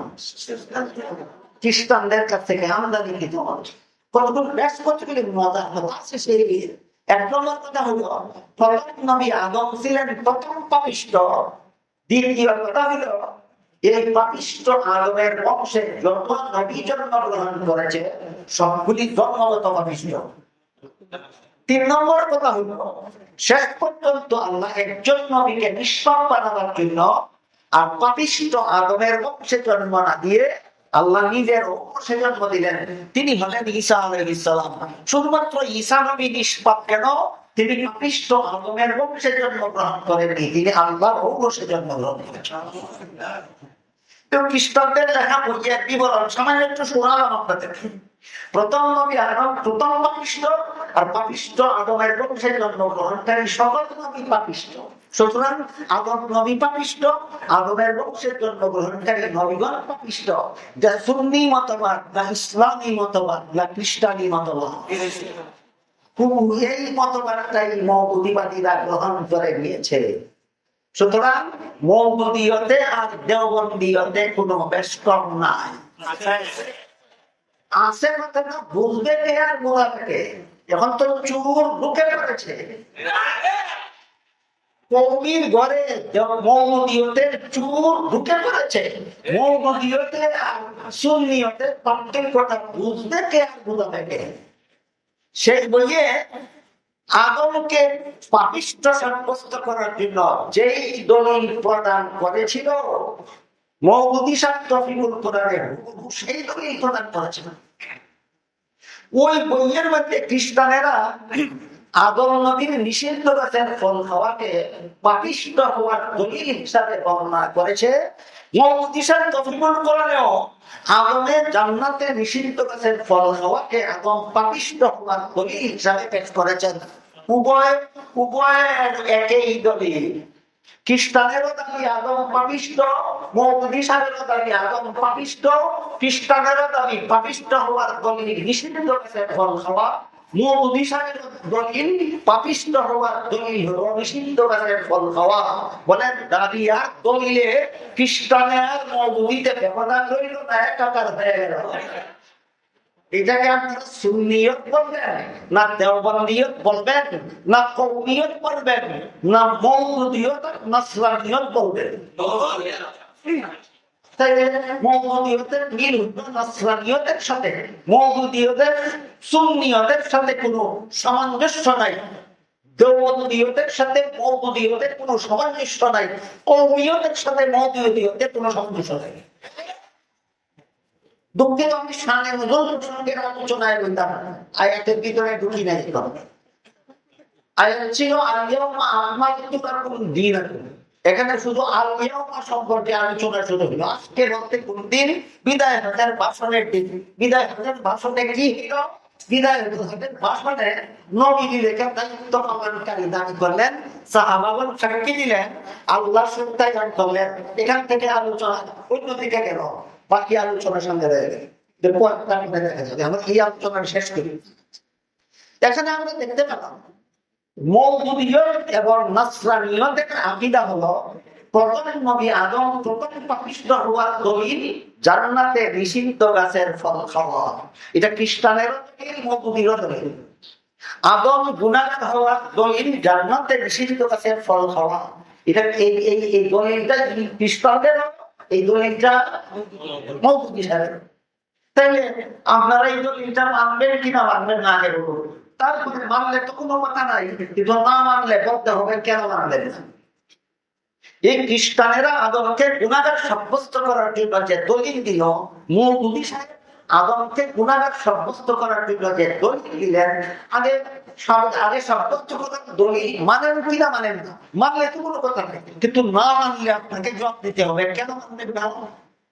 আবার এবার কোন মানেন, এদের দলিল মানেন কিনা, এটা দলিল মানে না মানার কেন? না মানের এক নম্বর কারণ হলো আল্লাহ কুরআনে বলেছেন গুনাহগারদেরকে দণ্ড দেয়। সূরা সালিহিন গুনাহ সম্বলিত আয়াতের ব্যাখ্যায় এখানে রূপকল্পনা করেছে। ৩ নম্বর দলিল কেন মানবেন না আদমের নিষিদ্ধ গাছের ফল খাওয়াকে, আদম পাপিষ্ঠ সাব্যস্ত হওয়ার দলিল কেন মানবেন না, তার ৩ নম্বর দলিল হলো মানুষের কোনো কাজে সওয়াব হয়, কোনো কাজে গুনাহ হয়, দুনিয়ার জীবনে জান্নাতি জীবনের কোনো কাজে সওয়াব নাই, গুনাহ নাই। এবার বলুন মাদ্রাসার ছাত্র ভাইয়েরা, মানুষের কোনো কাজে সওয়াব হয়, কোনো কাজে গুনাহ হয় কোন জীবনে? জান্নাতি জীবনের কোনো কাজে সওয়াব নাই, গুনাহ নাই। তাহলে আদম নিষিদ্ধ গাছের ফল খেয়েছিলেন কোন জীবনে? এর সাথে সওয়াবের কোনো সম্পর্ক নাই, এর সাথে গুনাহর কোনো সম্পর্ক নাই। এই ব্যাখ্যাটা মেনে নিলে লা ইয়ানালু আহদি যালিমিনের সাথে সাংঘর্ষিক হয় না সামঞ্জস্য হয়? যে ব্যাখ্যার দ্বারা আল্লাহ মূলনীতি রক্ষা হয় সেই ব্যাখ্যা সহিহ ব্যাখ্যা, যে ব্যাখ্যা আল্লাহর মূলনীতির সাথে সাংঘর্ষিক হয় সেই ব্যাখ্যা মুআন্নার ব্যাখ্যা। ২ নম্বর, দুনিয়ার জীবনেও কেউ আল্লাহ নিষিদ্ধতার কথা ভুলে নিয়ে লঙ্ঘন করলে দুনিয়াতেও গুনাহ হয় না। যেমন রোজাদারদেরকে আল্লাহ দিনের বেলায় খানা পিনা করতে নিষেধ করেছেন, কিন্তু কোন রোজাদার যদি নিজের রোজার কথা ভুলে গিয়ে খানা পিনা করেই ফেলে, আপনাদের জানা মতে কি পরিমাণে গুনাহ হয়? আল্লাহ নিষেধ করেছিলেন কিনা? খাওয়ার দ্বারা নিষেধ রক্ষা হইল না, কিন্তু গুনাহ আল্লাহ নিষেধ লঙ্ঘন হইল, গুনাহ হইল না কেন? ভুলের কারণে। আদম সম্পর্কে আল্লাহ বলেন নাসিয়া আদম, আদম ভুলে গেল। তুমি ভুলে গেলে গুনাহ হয় না, তোমার বাবার বাবার বাবা 14 গোষ্ঠীর আগুনে গুলে গেলে গুনাহ হয়, তুই বেটা কোরআন শিক্ষক কাছে এক নবী শিক্ষক কাছে। সুতরাং খ্রিস্টানদের নবীগণ গুনাহ না বেগুনাহ এই ব্যাপারে খ্রিস্টানদের যে মতবাদ, মওদূদীবাদীদের সেই মতবাদ। এবার বুঝে থাকতে বলেন, এই ব্যাপারে নবীগণকে গুনাহগার সাব্যস্ত করার মতবাদের বেলায় খ্রিস্টানেরা হকপন্থী, মওদূদীরা হকপন্থী না বাতিলপন্থী। এই ব্যাপারে হকপন্থী হলো আহলে সুন্নাত ওয়াল জামাত, এই ব্যাপারে হকপন্থী হলো উলামায়ে দেওবন্দ, এই ব্যাপারে হকপন্থী হলো কওমি উলামা তুলামা। এই ঘটনার কারণে আদমকে গুনাহগার মনে করে না কোন দেওবন্দি আলেম, এই ঘটনার কারণে আদমকে গুনাহগার মনে করে না কোন আহলে সুন্নাত ওয়াল জামাতের মুসলমান, এই ঘটনার কারণে আদমকে গুনাহগার মনে করে না। সুতরাং সুন্নিয়ত এক জিনিস, আর দেওবন্দিয়ত, কওমিয়ত, দেওবন্দিয়ত, সুন্নিয়ত হক, মওদূদিয়ত, নাসরানিয়ত বাতিল। কওমিয়ত হক, দেওবন্দিয়ত হক, সুন্নিয়ত হক, নাসরানিয়ত বাতিল, মওদূদিয়ত বাতিল। এখান থেকে আমরা আশা করি পরিষ্কারভাবে বুঝে নিলাম, নবীগণকে গুনাহগার সাব্যস্ত করার মতবাদ কোন মুসলমানের মস্তিষ্ক প্রসূত মতবাদ নয়, খ্রিস্টানদের কাছ থেকে আমদানিকৃত মতবাদ। গেল নবীগণের ব্যাপার। যে সমস্ত ভ্রান্ত মতবাদের সমষ্টির নাম মওদূদিয়ত, এই সমস্ত ভ্রান্ত মতবাদের একটা হলো নবীগণকে গুনাহগার সাব্যস্ত করা, আর একটা ভ্রান্ত মতবাদ হলো সাহাবায়ে কেরামের সমালোচনার কারণ গাঠন করা। সাহাবায়ে কেরামের সমালোচনা করা আহলে সুন্নাত ওয়াল জামাতের মতবাদে হারাম, মওদূদী মতবাদে হালাল। সাহাবায়ে কেরামের সমালোচনা করা আহলে সুন্নাত ওয়াল জামাতের মতবাদে হারাম। দেওবন্দীরা এই হারামকে হারাম মানে কিনা, কওমিরা এই হারামকে হারাম মানে কিনা, তাহলে কওমিয়ত আর দেওবন্দিয়ত আর সুন্নিয়তে মুতানাফিস একই হয়। কওমিয়ত বলতে যা বুঝায়, দেওবন্দিয়ত বলতে তাই বুঝায়, সুন্নিয়ত বলতে তাই বুঝায়। কওমি আলেমরাও সাহাবাদের সমালোচনাকে হারাম বিশ্বাস করেন, দেওবন্দি উলামায়ে কেরামও সাহাবায়ে কেরামের সমালোচনাকে হারাম বিশ্বাস করেন। আহলে সুন্নাত ওয়াল জামাতের মতবাদে সাহাবায়ে কেরামের সমালোচনা হারাম। এই ব্যাপারে হাদিস শরীফে রাসূল করিম সাল্লাল্লাহু আলাইহি ওয়াসাল্লাম বলেন, ইযা রাআইতুমুল্লাযীনা ইয়াসুব্বুনা আসহাবী ফাকুলু লা'নাতুল্লাহি আলা শাররিকুম। অর্থাৎ হে আমার উম্মত মুসলমানেরা, তোমরা যদি ওই সমস্ত লোকদের দেখতে পাও যারা আমার সাহাবাদের সমালোচনা করে, তাদেরকে বলে দিও সাহাবা সমালোচকদের উপর আল্লাহর লানত। বলেন যে কাজে আল্লাহর লানত হয় সেই কাজ হালাল হয় না হারাম, যে কাজের দ্বারা লানত হয় সেটা হালাল কাজ হয়, সেটা হারাম কাজ। কোন কাজ হালাল, কোন কাজ হালাল, এটা যাচাইয়ের একটা মাপকাঠি। এটা যত কাজে আল্লাহর লানত সবগুলি হারাম, যত কাজে আল্লাহর লানত সবগুলি হারাম। সাহাবাদের সমালোচনাদের সমালোচকদের উপর আল্লাহ রাসূল লানত বলেছেন। কাজেই সাহাবায়ে কেরামের ব্যাপারে আহলে সুন্নাত ওয়াল জামাতের মতবাদ হলো সমালোচনা করা হারাম, মওদূদীবাদের মতবাদ হলো সাহাবায়ে কেরামের সমালোচনা করা শুধু হালাল নয়, সমালোচনা করা ওয়াজিব। সমালোচনা না করা মূর্তি পূজার সমান বিধান। এমন মূর্তি পূজাকে বন্ধ করার জন্যই মওদূদীবাদের উত্থান। এইগুলো তাদের মতবাদের মোটামুটি কথা। এবার আমরা যখন কওমি আলেমরা যখন বলেন সাহাবাদের সমালোচনা হারাম, দেওবন্দি আলেমরা যখন বলেন সাহাবায়ে কেরামের সমালোচনা হারাম, আহলে সুন্নাত সত্যিকারের আহলে সুন্নাত ওয়াল জামাতের অনুসারী কোন আলেম যখন বলেন সাহাবাদের সমালোচনা হারাম, তখন মওদূদীবাদীরা যে সমস্ত প্রশ্ন উত্থাপন করে সেইগুলি হলো, কেন সাহাবী কি জিনা করেননি, তাহলে জিনা করছেন বলা হারাম হবে কেন? সত্য কথা বলা হারাম হবে কেন? সাহাবী কি চুরি করে ধরা পড়েননি, তাহলে চুরি করেছেন যে সমালোচনা করে সত্য কথা বললে হারাম হবে কেন? এই প্রশ্ন আমার বিরুদ্ধে যায়, কওমিদের বিরুদ্ধে যায়, দেওবন্দীদের বিরুদ্ধে যায়, না রাসূলের হাদিসের বিরুদ্ধে যায়? এই প্রশ্ন হাদিসের বিরুদ্ধে যায়, প্রশ্ন আহলে সুন্নাত ওয়াল জামাতের বিরুদ্ধে যায়। তারপরও বর্তমানে আমাদের কওমি অঙ্গনের কিছু ছাত্র এই সমস্ত শয়তানি প্রশ্ন ওদের কাছ থেকে শিখে শিখে গোপনে কওমি ছাত্রদেরকে খুশি করে বেড়াচ্ছে। এই জন্য এই শয়তানির বাংলা জবাব হওয়া দরকার। মওদুদী সাহেব তার গঠিত দলের ম্যানিফেস্টোতে লিখেছেন, আল্লাহর রাসূল ছাড়া আর কাউকে সত্যের মাপকাঠি মানা যাবে না। আল্লাহর রাসূল ছাড়া আর কাউকে সত্যের মাপকাঠি মানা যাবে না। আল্লাহর রাসূল সত্যের, আপনারা যখন বলেন সাহাবায়ে কেরাম সত্যের মাপকাঠি, আমার কাছে ডাইরেক্ট অনেকগুলি মওদুদী অনেকদিন জিজ্ঞাসা করেছে, সাহাবা সত্যের মাপকাঠি কুরআনের কোন সূরায় কত নম্বর আয়াতে আছে? সাহাবা সত্যের মাপকাঠি রাসূলের কোন কিতাবের কত নম্বর হাদিসে আছে? আমি জবাবে কি বলেছি জানেন? জানেন না? জবাবে মনে থাকা যাবে না। সাহাবা সত্যের মাপকাঠি জিজ্ঞাসা করে কোন সূরার কত নম্বর আয়াতে আছে, জিজ্ঞাসা করে সাহাবা সত্যের মাপকাঠি কোন কিতাবের কোন হাদিসে আছে। আমি জবাব দিয়েছি রাসূল সত্যের মাপকাঠি এই কথাটা কোরআনের যে আয়াতে আছে, রাসূল সত্যের মাপকাঠি এই কথাটা যে হাদিসে আছে, সাহাবা সত্যের মাপকাঠি সেই আয়াতে সেই হাদিসেই আছে। বুঝতে পারেন না? জবটা সাহাবা সত্যের মাপকাঠি কথাটা যদি সরাসরি কোরআন হাদিসে থাকে না, এই জন্যই যদি সাহাবা সত্যের মাপকাঠি মানা যায় না, রাসূল সত্যের মাপকাঠি এই কথাটাও তো সরাসরি কোরআন হাদিসের কোথাও নাই, কোন আক্কেলে রাসূলকে সত্যের মাপকাঠি মানতে গেল? আমার প্রশ্নের যে জবাব, তোমার প্রশ্নের সেই জবাব। জবাব কি?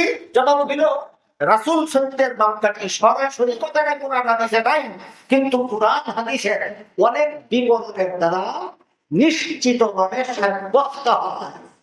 বলেন রাসূল সত্যের মাপকাঠি যে সরাসরি কোরআন হাদিসে আছে, না কোরআন হাদিসের বিবরণের দ্বারা সাব্যস্ত হয়। এই কারণে রাসূল সত্যের মাপকাঠি, যেভাবে রাসূল সত্যের মাপকাঠি সেভাবে এই সাহাবায়ে কেরাম সত্যের মাপকাঠি। যেভাবে রাসূল সম্পর্কে কোরআন হাদিসে সরাসরি সত্যের মাপকাঠি বলা হয়নি, কিন্তু কোরআন হাদিসের বিবরণের দ্বারা সাব্যস্ত হয়, সাহাবায়ে কেরামকে সরাসরি কোরআন হাদিসের কোথাও সত্যের মাপকাঠি বলা হয়নি, কিন্তু বিবরণের দ্বারা সাব্যস্ত হয়। বিবরণগুলি আমি একদিনে বলে শেষ করতে পারবো না। একটা হাদিসের একটা টুকরা বলি শুরু। হাদিসটাকে মুহাদ্দিসিনে কেরামের ভাষায় হাদিসে ইফতিরাতে উম্মত বলা হয়। এই হাদিসটার নাম হলো হাদিসে ইফতিরাতে উম্মত। বিভিন্ন সামান্য শাব্দিক তারতম্যের দ্বারা হাদিসটা বর্ণিত, কিন্তু সবগুলি বর্ণিত হাদিসের মর্ম এক। এই কারণে মুহাদ্দিসিনে কেরাম বলেন হাদিসটা মুতাওয়াতিরুল মাআনা। এই হাদিসের এক পর্যায়ে উল্লেখ আছে, রাসূল বলেন তাতাফাররাকু উম্মতি আলা সালাসিন ওয়া সাবিঈনা ইল্লা কুল্লুহুম ফিন্নার ইল্লা ওয়াহিদা ওয়া ফি রিওয়ায়াতিন ক্বালা সিনতান ওয়া সাবউনা ফিন্নার ওয়া ওয়াহিদাতুন ফিল জান্নাহ। আল্লাহ রাসূল বলেন আমার উম্মত মুসলমানেরা ৭৩ দলে বিভক্ত হবে, তার মধ্যে ৭২ দল মুসলমান জাহান্নামী হবে। হাদিসের ক্লাসের ছাত্রদের কাছ থেকে জবাব চাই, এই হাদিসের মধ্যে আল্লাহ রাসূল ৭২ দল মুসলমানকে জাহান্নামী বলেছেন আমাদের ত্রুটির কারণে, না আকীদা খারাপ হওয়ার কারণে? আকীদা খারাপ হওয়ার কারণে রাসূল বলেছেন ৭২ দল মুসলমান হবে জাহান্নামী। আর বর্তমান কওমিয়তের বলে মওদুদিয়তের চোখ ঢুকে বলতেছে আকীদা যাচাই করার সময় এখন নাই, এখন বাংলাদেশে ইসলামী হুকুমত কায়েম করার সময়। রাসূল বলেন আকীদা খারাপ হওয়ার কারণে ৭২ দল মুসলমান জাহান্নামী। নামাজ পড়ো, কুরআন পড়ো, হজ করো, যাকাত দাও, তাসবিহ পড়ো, জিকির করো, দোয়া করো, যত ইবাদত বন্দেগী করো, আকীদা খারাপ তুমি জাহান্নামী, আকীদা খারাপ তুমি জাহান্নামী। একটা মাত্র মুসলমানের দল আকীদা খারাপ নয়, আকীদার দোষের কারণে এরা জাহান্নামী হবে না। বলা মাত্রই সাহাবায়ে কেরাম জিজ্ঞাসা করলেন, কাল মা হিয়া ইয়া রাসূলুল্লাহ, হে আল্লাহর রাসূল, একটা মাত্র মুসলমানের দল যে আকীদা খারাপ না হওয়ার কারণে জাহান্নামী হবে না, এই মুসলমানের দল তার পরিচয় কি? জবাবে রাসূল বলেন, মা আনা আলাইহি ওয়া আসহাবি, আমি রাসূলের সুন্নাত আর আমার সাহাবায়ে কেরামের জামাতের মক্কাটিতে যারা আকীদা পোষণ করবে এরা মুসলমান, জান্নাতি মুসলমান। যারা 72 দল বাতিল দল থেকে, 72টা বাতিলপন্থী মুসলমানের দল থেকে হকপন্থী একটা মুসলমানের দলকে পার্থক্য করার জন্য নবীর সুন্নতকে মাপকাঠি রূপে মেনে নিবে, সাহাবায়ে কেরামের জামাতকে মাপকাঠি রূপে মেনে নিবে, তাদের আকীদা খারাপ হয় জান্নাতি দল। যারা সুন্নতে রাসূলকে আদর্শ মাপকাঠি মানতে রাজি নয় তারা যেমন জাহান্নামী, তেমনি ভাবে যারা সাহাবায়ে কেরামের জামাতকে সত্যের মাপকাঠি মানতে রাজি নয় তেমনি জাহান্নামী। এই হাদিসের দ্বারা সাব্যস্ত হইল রাসূলে খুদা কে সিवा किसी को मेयार हम ना समझना, মা আনা আলাইহি ওয়া আসহাবি।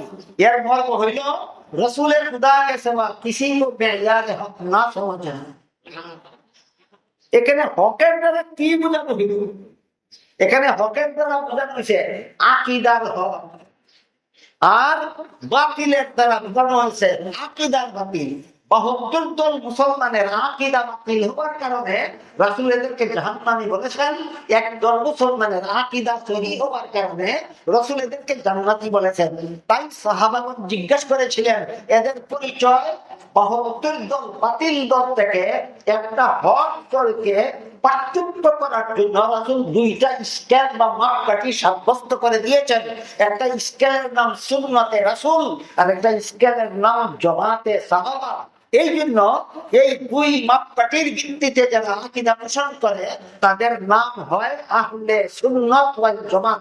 আহলে সুন্নাত তো সুন্নাতের অনুসারী, তার সুন্নাতের, রাসূলের সুন্নাতের, ওয়াল জামাতের অর্থ হলো জামাতের অনুসারী। তার জামাতের, সাহাবায়ে কেরামের জামাতের, যারা হক বাতিলের পার্থক্য নির্ণয়ের জন্য সুন্নতের রাসূলকে মাপকাঠি মানতে রাজি, জামাতের সাহাবাকে মাপকাঠি মানতে রাজি, আল্লাহ এদেরকে জান্নাতি, যারা রাজি নয় তাদেরকে জাহান্নামী বলেছেন।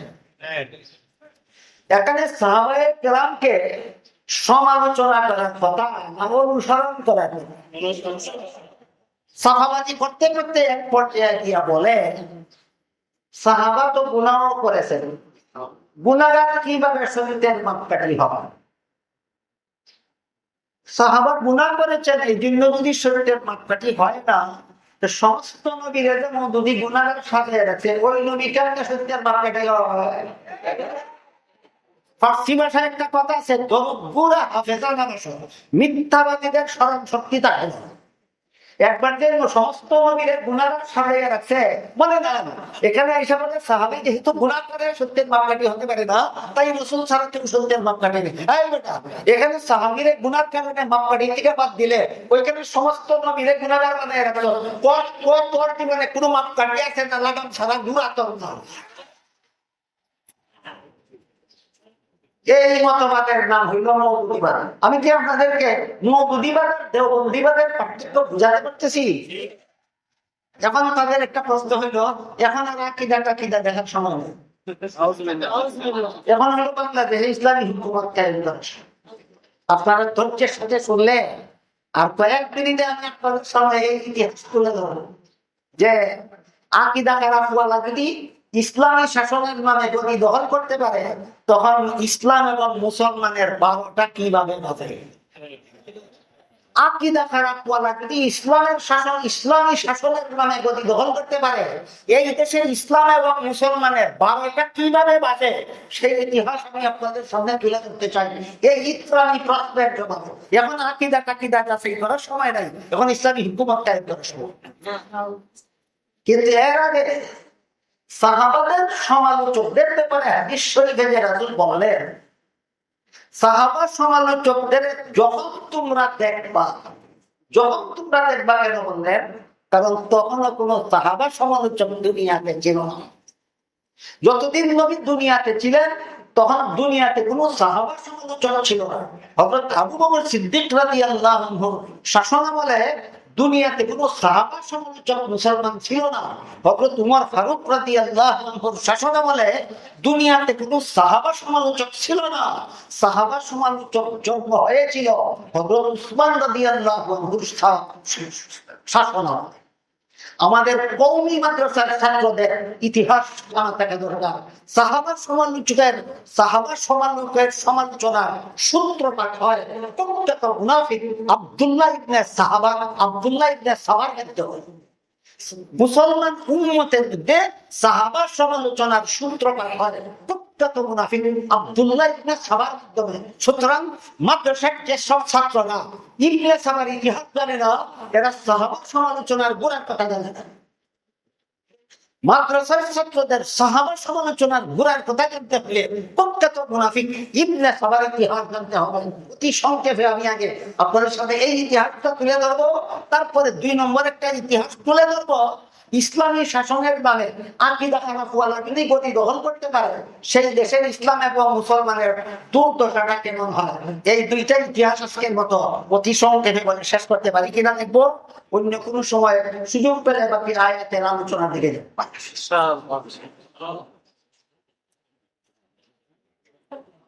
হযরত আবু বকর সিদ্দিক রাদিয়াল্লাহু আনহু দুনিয়ার কোনো মুসলমান সাহাবাদের সমালোচনা করত না। কেন? তারা জানতো রাসূল বলেছেন সাহাবা সমালোচকদের উপর আল্লাহ লানত। হযরত উমর ফারুক রাদিয়াল্লাহু আনহু দুনিয়ার কোনো মুসলমান সাহাবাদের সমালোচনা করত না। কেন? তারা জানতো রাসূল বলেছেন সাহাবা সমালোচকদের উপর আল্লাহ লানত। তাই হযরত উসমান রাদিয়াল্লাহু আনহু মুসলমান সমাজের ভিতরে সাহাবা সমালোচনার বীজ বাষ্প ছড়াবার জন্য প্রখ্যাত মুনাফিক আব্দুল্লাহ ইবনে সাবা অবতীর্ণ হন। আব্দুল্লাহ ইবনে সাবার বাড়ি ছিল ইয়ামান দেশে। ধর্মমতে সে ছিল ইহুদি, তাওরাত কিতাবের পণ্ডিত ছিল এবং সমাজের প্রখ্যাত চাপাবাজ। ইবনে সাবার পরিচয়গুলি মনে রাখা দরকার। ইবনে সাবার বাড়ি ছিল ইয়ামান দেশে। ধর্ম বিশ্বাসী ছিল ইহুদি, তাওরাত কিতাবের পণ্ডিত এবং সমাজের প্রখ্যাত চাপাবাজ। সমাজের সেই প্রখ্যাত চাপাবাজ সাহাবাদের মুসলমান সমাজের মধ্যে সাহাবায়ে কেরামের সমালোচনার বিষ বাষ্প ছড়াবার জন্য সুদূর ইয়ামান থেকে সফর করে মদিনা শরীফে এসে হযরত উসমান রাদিয়াল্লাহু আনহুর হাতে ধরে কলমা করে মুসলমান হওয়ার নাটক সাজালো। বলেন সত্য সত্যি আন্তরিকভাবে উসমানের হাতে হাত দিয়ে কলমা করে মুসলমান হইল না মুসলমান হওয়ার নাটক সাজাইল? নাটক সাজাইল। হযরত উসমান সরল মনে তারে মুসলমান হিসাবে বিশ্বাস করে এই সুযোগ এসে মুসলমান পরিচয় দিয়া মুসলমানদের দেশের বিভিন্ন এলাকায় ভ্রমণ করতে লাগলো।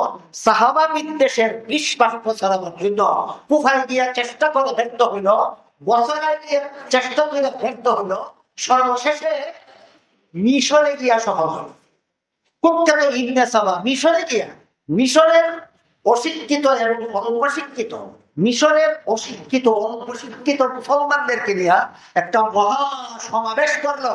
সেই সমাবেশে প্রখ্যাত মুনাফিক ইবনে সাবা বক্তৃতা দিয়া বলল, আগে আমাকে তোমরা চিনো, আমি হলাম ইয়ামান দেশের তাওরাত কিতাবের পণ্ডিত ইহুদি ধর্মাবলম্বী আব্দুল্লাহ ইবনে সাবা। আমি মদিনায় এসে হযরত উসমানের হাতে কলেমা পড়ে মুসলমান হয়েছি। তোমরা এই খবর পেয়েছো কিনা? তারা বলে পেয়েছি। সে বলে আমি সেই আব্দুল্লাহ ইবনে সাবা। তারা বললো ভালো কথা, আপনি একজন নও মুসলিম আমাদের দেশে এসেছেন, ঠিক আছে আমাদেরকে কিছু কথা শোনান। হ্যাঁ, বক্তৃতা শুরু করলো কথা। বলে আমি তোমাদেরকে কথা শোনাবার জন্য এসেছি। আমার প্রথম কথা হলো আমি একজন নূতন মুসলমান, আমার ইমান তাজা। তোমরা সব পুরান মুসলমান, তোমাদের ইমান গুণে ধরা। আমি নূতন মুসলমান, আমার ইমান তাজা। তোমরা পুরাতন মুসলমান, তোমাদের ইমান গুণে ধরা। তোমাদের ইমানের গুণে ধরা সারাবার জন্যই আমি তোমাদের দেশে এসেছি। এইবার তারা উত্তেজিত হয়ে জিজ্ঞাসা করে আমাদের ইমানের গুণে ধরল কোথায়? সে বললো হ্যাঁ এই তো বলছি, শোনো তোমাদের ইমানের গুণে ধরল কোথায়, আমি একটা একটা করে তোমাদেরকে চিহ্নিত করে দিচ্ছি। শোনো, বলো তো তোমরা ঈসা আলাইহিস সালাম বেশি মর্যাদার অধিকারী না মুহাম্মদুর রাসূলুল্লাহ বেশি মর্যাদার অধিকারী? আপনারা কি জানেন? এক হাদিসে রাসূল কারীম সাল্লাল্লাহু আলাইহি ওয়াসাল্লাম বলেন, ইন্নাল্লাহা ফাদ্দালানি আলাল আমবিয়া ওয়া ফাদ্দালা উম্মতি আলাল উমাম। আল্লাহ আমাকে সমস্ত নবীগণের উপর শ্রেষ্ঠ মর্যাদা দান করেছেন। সুতরাং রাসূলের হাদিস এই কথা জ্বলন্ত প্রমাণ, আমাদের নবীর মর্যাদা সকল নবীর উপর শ্রেষ্ঠ। তাই মিশরের মুসলমানেরা যতই অশিক্ষিত হোক, যতই মূর্খ হোক, আমাদের নবী সৃষ্টির শ্রেষ্ঠ মর্যাদার অধিকারী সব মুসলমানে জানে। তাই মিশরের মুসলমানের জবাব দিল, ঈসা নবীর থেকে আমাদের নবীর মর্যাদা শ্রেষ্ঠ। তখন বলল, যিনি সর্বশ্রেষ্ঠ নন, তিনি যদি দুনিয়ার থেকে বিদায় হওয়ার পরে আবারও দুনিয়াতে ফিরে আসবেন বলে বিশ্বাস করতে না। বলেন তো, আমরা ঈসা নবী আবারও দুনিয়াতে আসবেন বলে বিশ্বাস করি কিনা? তিনি তো সর্বশ্রেষ্ঠ মর্যাদার অধিকারী না। সর্বশ্রেষ্ঠ মর্যাদার অধিকারী না হয়েও যদি দুনিয়ার থেকে বিদায় হওয়ার পরে আবার দুনিয়াতে ফিরে আসতে পারেন, আমার নবী তো সর্বশ্রেষ্ঠ মর্যাদার অধিকারী, তিনি কেন বিদায়ের পরে আবার আসতে পারবেন না? তারা বলে যুক্তি তো ঠিক। এই যুক্তির ভিত্তিতে এরা মেনে নিল আমাদের নবীও ঈসা নবীর আগে আমাদের নবীও দুনিয়ার থেকে বিদায় হওয়ার পরে আবার দুনিয়াতে আসতে পারেন, চলাফেরা করতে পারেন, ঘোরাফেরা করতে পারেন। এখান থেকে মুহাম্মদুর রাসূলুল্লাহকে হাজির নাজির বিশ্বাস করা শিরকি মতবাদের বীজ বপন করলো প্রত্যেক মুনাফিকদের সাথে। এবার তার দ্বিতীয় বক্তৃতায় সে বলে, হে ঘুরে যারা মুসলমানের দল, তোমরা বলো তো হযরত আবু বকর রাসূলের আত্মীয়তা সম্পর্কে শ্বশুর হতেন, রক্ত সম্পর্কীয় কোন আত্মীয় কি? আপনারা কি জানেন শ্বশুর কি রক্ত সম্পর্কীয় আত্মীয়? তারা বলে এটা আবু বকর রাসূলের রক্ত সম্পর্কীয় আত্মীয়। জিজ্ঞাসা করে উমর হলেন রাসূলের শ্বশুর, শ্বশুর তো রক্ত সম্পর্কীয় আত্মীয় না। উসমান হলেন রাসূলের জামাতা রক্ত সম্পর্কীয় আত্মীয় না। কিন্তু হযরত আলী হলেন রাসূলের আপন চাচাতো বাবা, ঠিক কিনা? কাজেই রাসূলের রক্ত সম্পর্কীয় আত্মীয় আলীকে বাদ দিয়ে যারা আবু বকরকে খলিফা বানাইলো, যারা উমরকে খলিফা বানাইলো, যারা উসমানকে খলিফা বানাইলো, এই সবগুলি জানেন যারা খলিফা হইল তারাও জানেন। আবু বকর খলিফা হইয়া আলীর উপর জুলুম করলো, আর বাকিরা তার খলিফা বানাইয়া আলীর উপর জুলুম করলো। উমর খলিফা হইয়া আলীর উপর জুলুম করলো, অন্যরা উমরকে খলিফা বানাইয়া আলীর উপর জুলুম করলো। উসমান খলিফা হইয়া আলীর উপর জুলুম করলো, অন্যরা উসমানকে খলিফা বানাইয়া আলীর উপর জুলুম করলো। কেন? রক্ত সম্পর্কীয় সাথে এই জুলুম আর মেনে নেওয়া যায় না, তোমাদেরকে জাগ্রত করার জন্য আমি এসেছি। তারা বলে যুক্তি তো খারাপ না। এখানে আলোচনা করতে হয় খেলাফত কি আত্মীয়তার ভিত্তিতে হয় না যোগ্যতার ভিত্তিতে হয়? এই আলোচনা তো দেওয়ার করবো। খেলাফত আত্মীয়তার ভিত্তিতে হয় না, খেলাফত যোগ্যতার ভিত্তিতে হয়। মুসলমানের আমির হওয়ার জন্য প্রধান 4টা শর্ত আছে। 1 নম্বর শর্ত হলো ডাক্তার হওয়া। মুসলমানদের আমির হওয়ার জন্য প্রধান শর্ত কটা? 1 নম্বর ডাক্তার হওয়া না, 1 নম্বর সাহেবে ইলম, 2 নম্বর সাহেবে আমল, 3 নম্বর সাহেবে রায়, 4 নম্বর সাহেবে জব্ত। সাহেবে ইলম, সাহেবে আমল, সাহেবে রায়, সাহেবে জব্ত ব্যাখ্যা করার সময় আমার হাতে থাকবে। এই 4 যোগ্যতার ভিত্তিতে মুসলমানের নেতা হয়, মুসলমানের আমির হয়, মুসলমানের শাসন করতে হয়। সুতরাং কুখ্যাত মুনাফিক ইবনে সাবার বক্তৃতা কি যোগ্যতার ভিত্তিতে গেল না আত্মীয়তার ভিত্তিতে গেল? এখান থেকে এরা হযরত আলীর পক্ষপাতিত্বের নামে এই 3 খলিফার বিরুদ্ধে যত সব সমালোচনা শুরু করলো। এই ইতিহাসের মাধ্যমে ইতিহাস কুখ্যাত মুনাফিক ইবনে সাবা সর্বপ্রথম মুসলমান সমাজে সাহাবাদের সমালোচনার দারুণ গঠন করে। সুতরাং মুসলমান সমাজে সাহাবায়ে কেরামের সমালোচনার ব্যবস্থা এটা কোন মুসলমানের মস্তিষ্ক প্রসূত নয়। মুসলমান সমাজে সাহাবায়ে কেরামের সমালোচনার ব্যবস্থা চালু করা কুখ্যাত মুনাফিক ইবনে সাবার কাজ। সুতরাং সাহাবা সমালোচনার মতবাদ মুসলমানি মতবাদ নয়, মুনাফিকি মতবাদ। সাহাবা সমালোচনার মতবাদ মুসলমানি মতবাদ না মুনাফিকি মতবাদ? এই জন্য আহলে সুন্নাত ওয়াল জামাতের মতবাদে সাহাবাদের সমালোচনা করা হারাম, উলামায়ে দেওবন্দের মতবাদে সাহাবাদের সমালোচনা করা হারাম, কওমি আলেমদের মতবাদে সাহাবাদের সমালোচনা করা হারাম।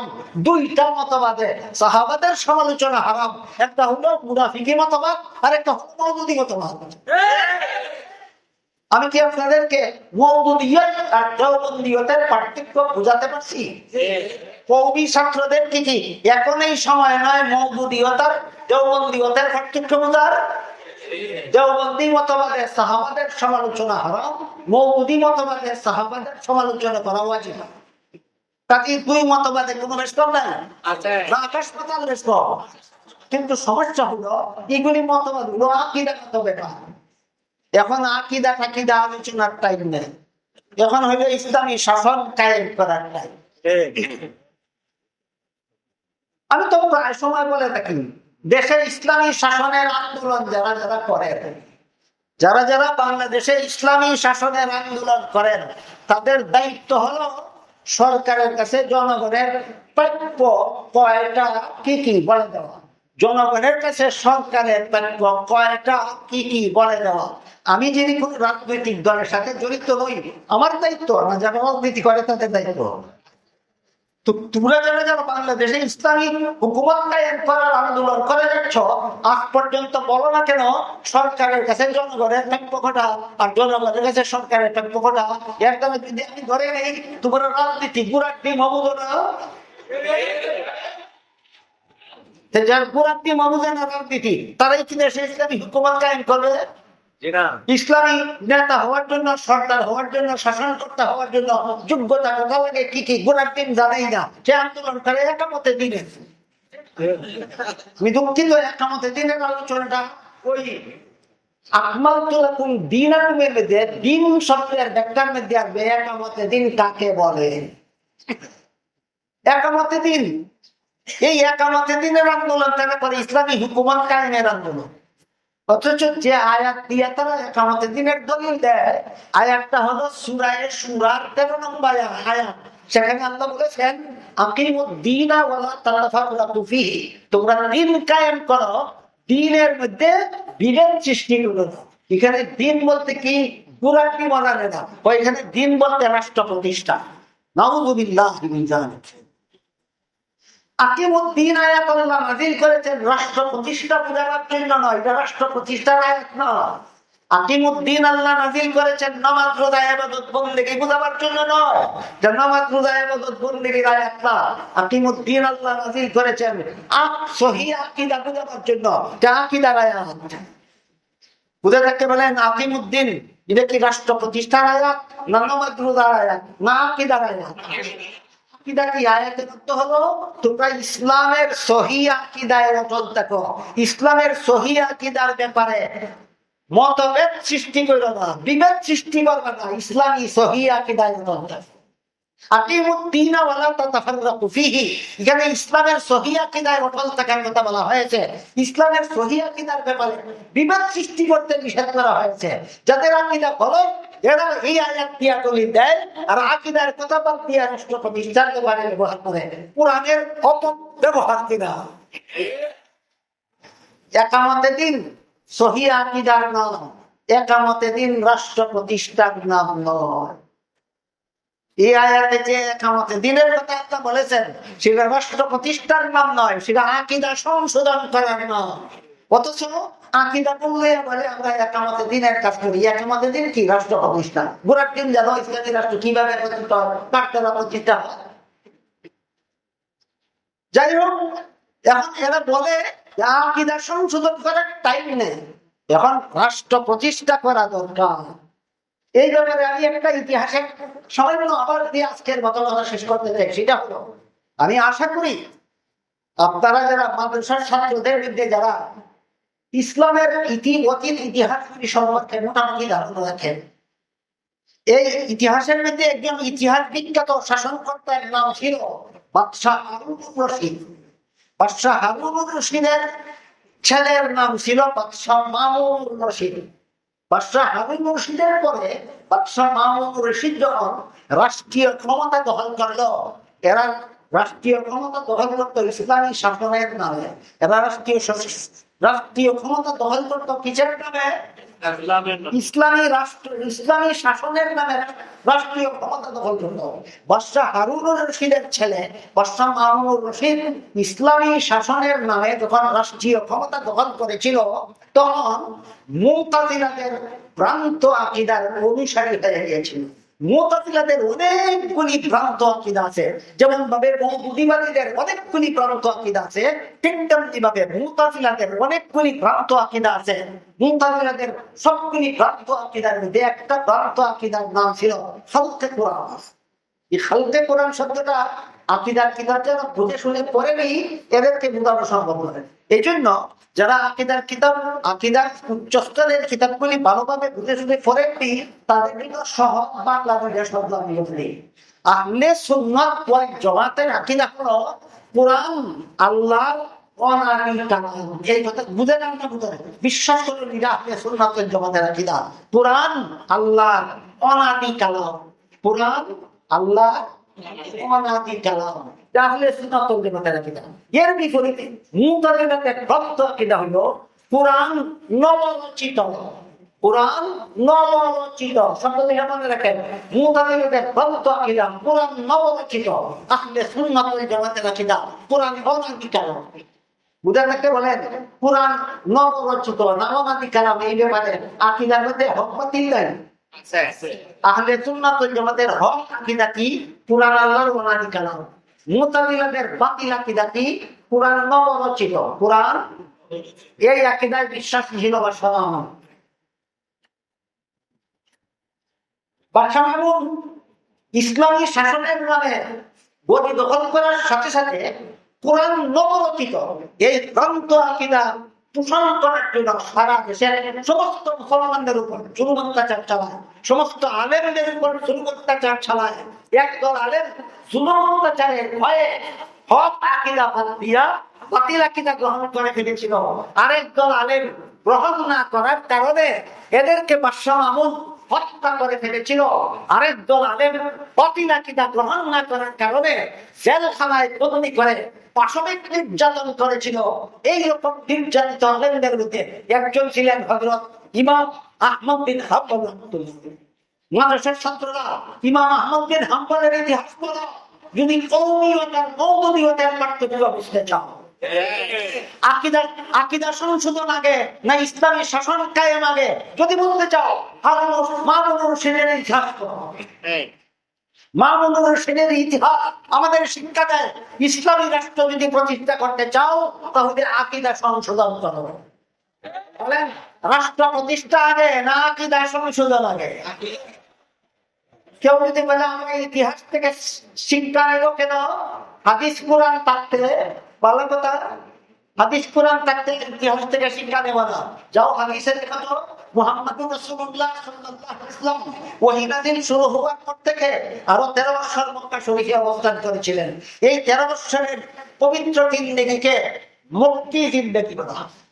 আর 53 বছর বয়সে রাসূল মক্কা শরীফ থেকে হিজরত করে মদিনা শরীফ গিয়ে একটা রাষ্ট্র প্রতিষ্ঠা করেছিলেন। ওইখানের 10 বছরের জিন্দেগিকে মাদানী জিন্দেগি বলা হয়। মাদানী জিন্দেগি আগে না মক্কি জিন্দেগি আগে? মক্কি জিন্দেগিতে রাসূল রাষ্ট্র প্রতিষ্ঠা করেছিলেন না আকীদা আমলের আখলাক সংশোধন করেছিলেন? হ্যাঁ, রাষ্ট্র প্রতিষ্ঠার আগে 3 কাম জরুরি। রাষ্ট্র প্রতিষ্ঠার আগে 3 জিনিস জরুরি। আকীদা সংশোধন করো, আমল সংশোধন করো, আখলাক সংশোধন করো। রাষ্ট্র বিশুদ্ধ ইসলামী রাষ্ট্র প্রতিষ্ঠার জন্য এই যারা ইসলামী রাষ্ট্র চায় তাদের 3 জিনিস অপরিহার্য। 1 নম্বর আকীদা শুদ্ধ করো, 2 নম্বর আমল শুদ্ধ করো, 3 নম্বর আখলাক শুদ্ধ করো।